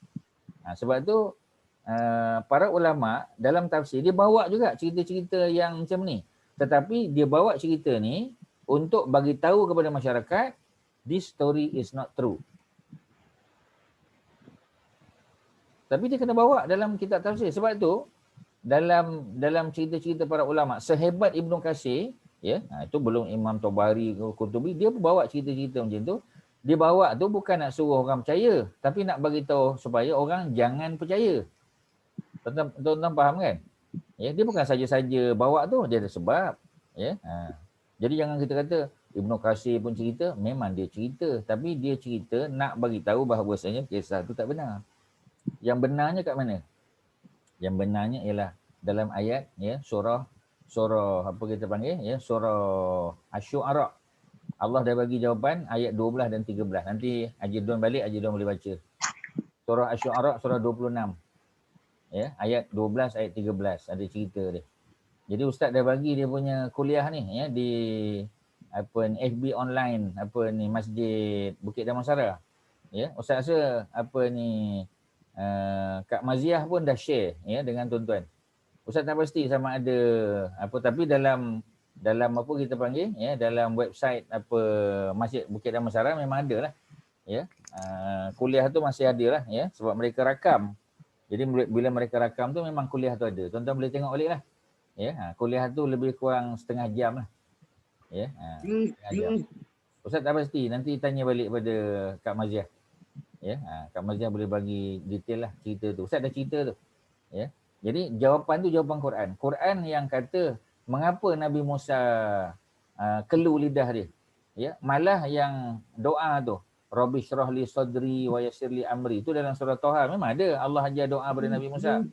Ya, kerana Nabi Musa, ya, apa sebab dia? Tuan-tuan boleh tengoklah. Pasal Nabi Musa dia bunuh orang Kipti masa muda. Dia bunuh orang Kipti. Sebab tu Firaun nak balas balik, nak bunuh dia. Itu yang dia lari pergi ke kampung Nabi Syuaib tu. Bila dia balik 10 years after that, cerita dia bunuh tu masih lagi ingat, ya. Mana yang mudah lupa orang Melayu, orang Mesir tak lupa kan. Ya, orang Mesir tak lupa. Ya. Jadi sebab itu Nabi Musa kata, ya Allah, aku bimbang mereka akan bunuh aku. Aku bimbang mereka akan dustakan aku. Sebab itulah, ya, kata Nabi Musa, ya Allah, utuslah Jibril kepada Harun, lantik sebagai rasul, supaya dia jadi juru cakap. Pasal apa? Ya? Bukan sebab Nabi Musa tak pandai bercakap ataupun tak petah bercakap. Kerana Nabi Harun dia tak ada liability apa-apa. Ada rekod lagi. Dia tak pernah dibesarkan oleh Firaun. Nabi Musa 30 tahun duduk kat istana. Ya, dia terhutang budi dengan Firaun. Of course, ya, memang dia terhutang budi, sebab tu Firaun ungkit. Masa kamu kecil dulu siapa yang bagi duit? Siapa yang besarkan kamu? Siapa yang itu, ini, macam-macam. Ya, tu semua cerita tu ada, ya, dalam ayat tadi lah, ya, 12, 13, 14, 15, 16, 17, 18, 19, tu panjang tu cerita ni. Ya, ustaz dah ceritakan. Kalau Haji Don boleh dapat balik apa ni video tadi, ya, half an hour, tu dah clear dah dalam tu. Ya, ustaz dah clear kan. Ya. Sebab cerita Nabi Musa kita belum cerita lagi. Ya, ini kita kan baru sikit cerita Musa ni dalam surah Kahfi. Ya, kalau nak cerita detail, ya, ustaz dah buat juga ni cerita detail ni, tapi dekat masjid apa ni Haji tu, USJ 2. Haji Al-Mu'minun. Apa ni Masjid Al-Mu'minun, ya, bulan Ramadan tahun lepas. Bukan tahun ni, ya, tahun ni yang PKP kan, tahun lepas punya. Ya, ustaz buat tadabbur surah Hud. Siap surah Hud tu. Ya, itu yang cerita panjang tentang Nabi Musa. Ya, so itulah cerita ni. Benda tu ada. Tak, kalau pergi YouTube ada je Haji Don. Haji Don type je Dr. Anzaruddin cerita Nabi Musa. Banyaklah dalam tu ada. Boleh tengoklah. Okey, ya. Itu kalau ustaz boleh respon. Ada lain silakan tuan-tuan. Ada apa sebelum kita tamat? Tuan-tuan. Ada apa? Kak Faridah ada apa? Kak Wan? Ustaz, Nabi Khidir ni meninggal bila? Nabi Khidir meninggal ya pada waktu bila Allah tak sebut. Tetapi dia sempat hidup sampai zaman Nabi Musa. Ya. Dari segi berapa panjang umur dia adalah pengiraan apa ni dibuat oleh Ibnu Katsir. Ya. Tapi umur dia memang lebih daripada, sebahagian sebut umur dia lebih daripada 400 tahun. 400 tahun. Tapi tak pelik. Ya. Sebab Nabi Nuh 1780 tahun. Nabi Nuh dakwah pun 950 tahun. Jadi apa nak pelik? Ya. Tapi kalau tuan-tuan nanti bila ada peluang kita baca tentang Nabi Khidir, lagi terkejut. Ya. Ada banyak benda yang kita selama ni tak tahu sebenarnya, ya. Itu adalah cerita Nabi Khidir. Ya. Tapi kalau orang tanya Nabi Khidir masih hidup tak zaman ni, sudah meninggal dunia. Ini fatwa Dr. Yusuf Al-Qaradawi. Dia jawab dalam fatwa dia. Ya, kitab fatwa dia ada terjemah dalam bahasa Melayu pun ada, tuan-tuan. Ya. Sebab cerita-cerita Nabi dan Rasul ni bukan cerita yang kita belajar di sekolah, tuan-tuan. Sekolah tak belajar. Ya, budak sekolah agama pun tak belajar juga. Sebab kita di sekolah banyak belajar fiqh, ya, tajwid, akidah, ya. Belajar-belajar benda-benda, banyak benda-benda macam tu. Ya, kita cerita Quran ni kurang kita belajar. Cerita-cerita Quran tak banyak. Ya. Cerita-cerita yang tersebar tu kebanyakan cerita Israeliat. Itu masalah dia. Cerita Nabi Musa lidah cacat makan berapi, Nabi Yusuf kahwin dengan Zulaikha. Itu yang orang doa sekali tu, ya Allah jadikanlah pasangan pengantin ni macam Yusuf dan Zulaikha. Ya. Kalau orang tahu orang tak amin lah. Sebab Nabi Yusuf tak kahwin dengan Zulaikha. Nabi Yusuf kahwin dengan orang lain. Ya, dia tak kahwin dengan Zulaikha. Ya, pasal kita kata Nabi Yusuf tadi ada anak tak, tuan-tuan? Siapa nama anak Nabi Yusuf tadi? Kita mula-mula kita sebut tadi. Faru Syams. Kan. Afroluk. Afrasin. Afrosim. Afrosim tu anak Nabi Yusuf. Sebab tu dia kata Afrosim ni anak Nabi Yusuf dengan Zulaikha. Bukan. Ibnu Katsir kata dia tak kahwin dengan Zulaikha. Ya, dia kahwin dengan perempuan lain. Tapi dapat anak Afrosim. Daripada Afrosim tu dapatlah Nun. Kat mana Ustaz yang mengatakan Nabi Yusuf tak kahwin dengan Zulaikha? Dia bukan macam tu. Dia cerita sejarah ni, selagi tak ada fakta, tak ada lah. Tak ada lah kan? Sebab dia macam kat mahkamah juga, ya. Sebagai contoh, kita nak tuduh seseorang tu buat jahat, kan? Buat salah. Kalau kita nak tuduh dia buat jahat, kita nak kata A tu mencuri, siapa yang kena bawa bukti? Yang bawa bukti orang yang tuduh tu lah. Ya? Yang bawa bukti tu, defendant ke plaintiff yang kena bawa bukti? Plaintiff kena bawa bukti. Ya? The burden of proof tu kan pada plaintiff. Defendant apa dia kata? Defendant dia nafi je. Ya. Sebab kalau tuan-tuan kita nak tuduh seseorang itu mencuri, kita kena ada bukti dia mencuri. Perlu tak pencuri itu apa kita panggil, ya? Buktikan dia tak mencuri? Tak perlu. Dia hanya menafikan saja. Ya. Sebab tu defendant is considered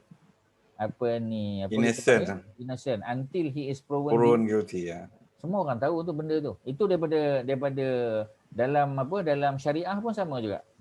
Selagi dia tak boleh dibuktikan bersalah, kita tak boleh kata dia bersalah. Ya, selagi mahkamah tak buktikan dengan fakta, kita kata. Ya, cukup dia kata minta maaf, saya menafikan, saya mencuri. Sudah. Ya, kalau dia boleh bawa bahawasanya, ya, kalau orang tu bawa bukti, dia kata awak pada malam pencurian tersebut orang nampak awak berada dekat dengan rumah mangsa. Ya, dia boleh bawa kita panggil, ya, bukti bahawasanya pada masa tu dia berada di tempat lain. Ya, sebagai contoh ustaz kan, orang kata, ustaz malam tadi ustaz bagi ceramah di masjid sekian-sekian. Tipulah kita kata. Yang pertama sebab Selangor kawasan merah. Mana ada kuliah live dekat Masjid Surau, tak ada. Tu dah tipu dah. Yang kedua, ustaz tak ada di Selangor, ustaz ada di Kelantan. Ya, jadi macam mana? Tak boleh nak buktikan lah, tuan-tuan. Ya, takkan ustaz berada di dua tempat bersatu masa? Tak boleh, impossible. Jadi macam tu lah. Ya. Jadi Jadi bila kita kata Nabi Yusuf tak kahwin dengan Zulaikha, pasal tak ada hadis yang kata dia kahwin. Jadi bila tak ada hadis yang kata dia kahwin, maknanya dia tak kahwin. Itu cerita dia. Tak ada bukti. Ya. Jadi ada tak kisah kata dia Ibnu Katsir ada bawa, tapi ceritanya Israiliyat juga. So tak boleh. Sebab agama ni tuan-tuan dan puan-puan, kita pakai fakta. Dalam Quran ada tak cerita? Tak ada. Dalam hadis ada tak cerita? Tak ada. Ya. Kemudian para ulama ada tak sebut apa? Tak ada. Bila tak ada, tak ada lah. Ya. Itu cerita dia. Boleh Kak Faridah Boleh. Okey, terima kasih. Ada lain? Last? Ada apa-apa? Tuan-tuan, Haji Nazri ada apa-apa? Yang heran tu banyak masa kalau wedding kan ustaz-ustaz tu mendoakan. Itulah Itu orang heran. Masalah dia, ustaz-ustaz pun tak check. Itulah isu dia tuan-tuan. Pasal benda tu viral kat sekolah, dekat mana semua orang belajar. Nabi Yusuf kahwin dengan Zulaikha. Padahal dia tak kahwin pun dengan Zulaikha tu. Ya. Jadi rumah tangga, budak-budak muda yang kahwin tu habis tuan-tuan. Kita doa jadikanlah ya macam hubungan dia memang tak ada. Memang tak ada hubungan. Cukuplah kita kata jadikan perkahwinan mereka seperti mana Adam dan Hawa. Sudahlah. Nabi Muhammad dan Khadijah. Kan? Apa ni? Nabi apa kita panggil? Nabi Ibrahim dan Hajar. Tapi Nabi Ibrahim Hajar kan orang kata, mana boleh Ustaz? Dia ada Sarah dan Hajar. Kita doakan poligami pula. Sudah. Ada masalah pula. Ya. Sudahlah, itulah cerita dia. Okeylah tuan-tuan ya. Mudah-mudahan ada manfaat. Kita baru sampai ayat 74. Cerita Nabi Musa berakhir pada ayat 82. Ada panjang lagi tuan-tuan. Ya, mengapa dia bocorkan? Mengapa dia bunuh budak tadi? Semua ada jawapan dia selepas ni. Mana 2 minggu lagi lah. Minggu depan akhlak pula kan. Ya. Okey tuan-tuan, kalau tak ada apa, ucap terima kasih kepada Haji Nazri, pada semua yang terlibat, tuan-tuan dan puan-puan yang sudi bersama-sama kita malam ni. Ya. Mudah-mudahan ada manfaat. Sekadar itulah. Ya, mudah-mudahan jadi amal soleh kita dan bertambah ilmu pengetahuan kita. Itu yang penting. Kerana pasal tu tuan-tuan, semakin kita banyak baca Quran, tengok ayat-ayat dia, tadabbur, makin kita faham tentang Islam ni tuan-tuan. Sebab Quran ni dia punya primary source of Islam tu kan. Jadi the more you read the Quran, the more you understand, the more your your knowledge about Islam lah, of course. Pasal knowledge of Islam tu dia datang daripada primary sources.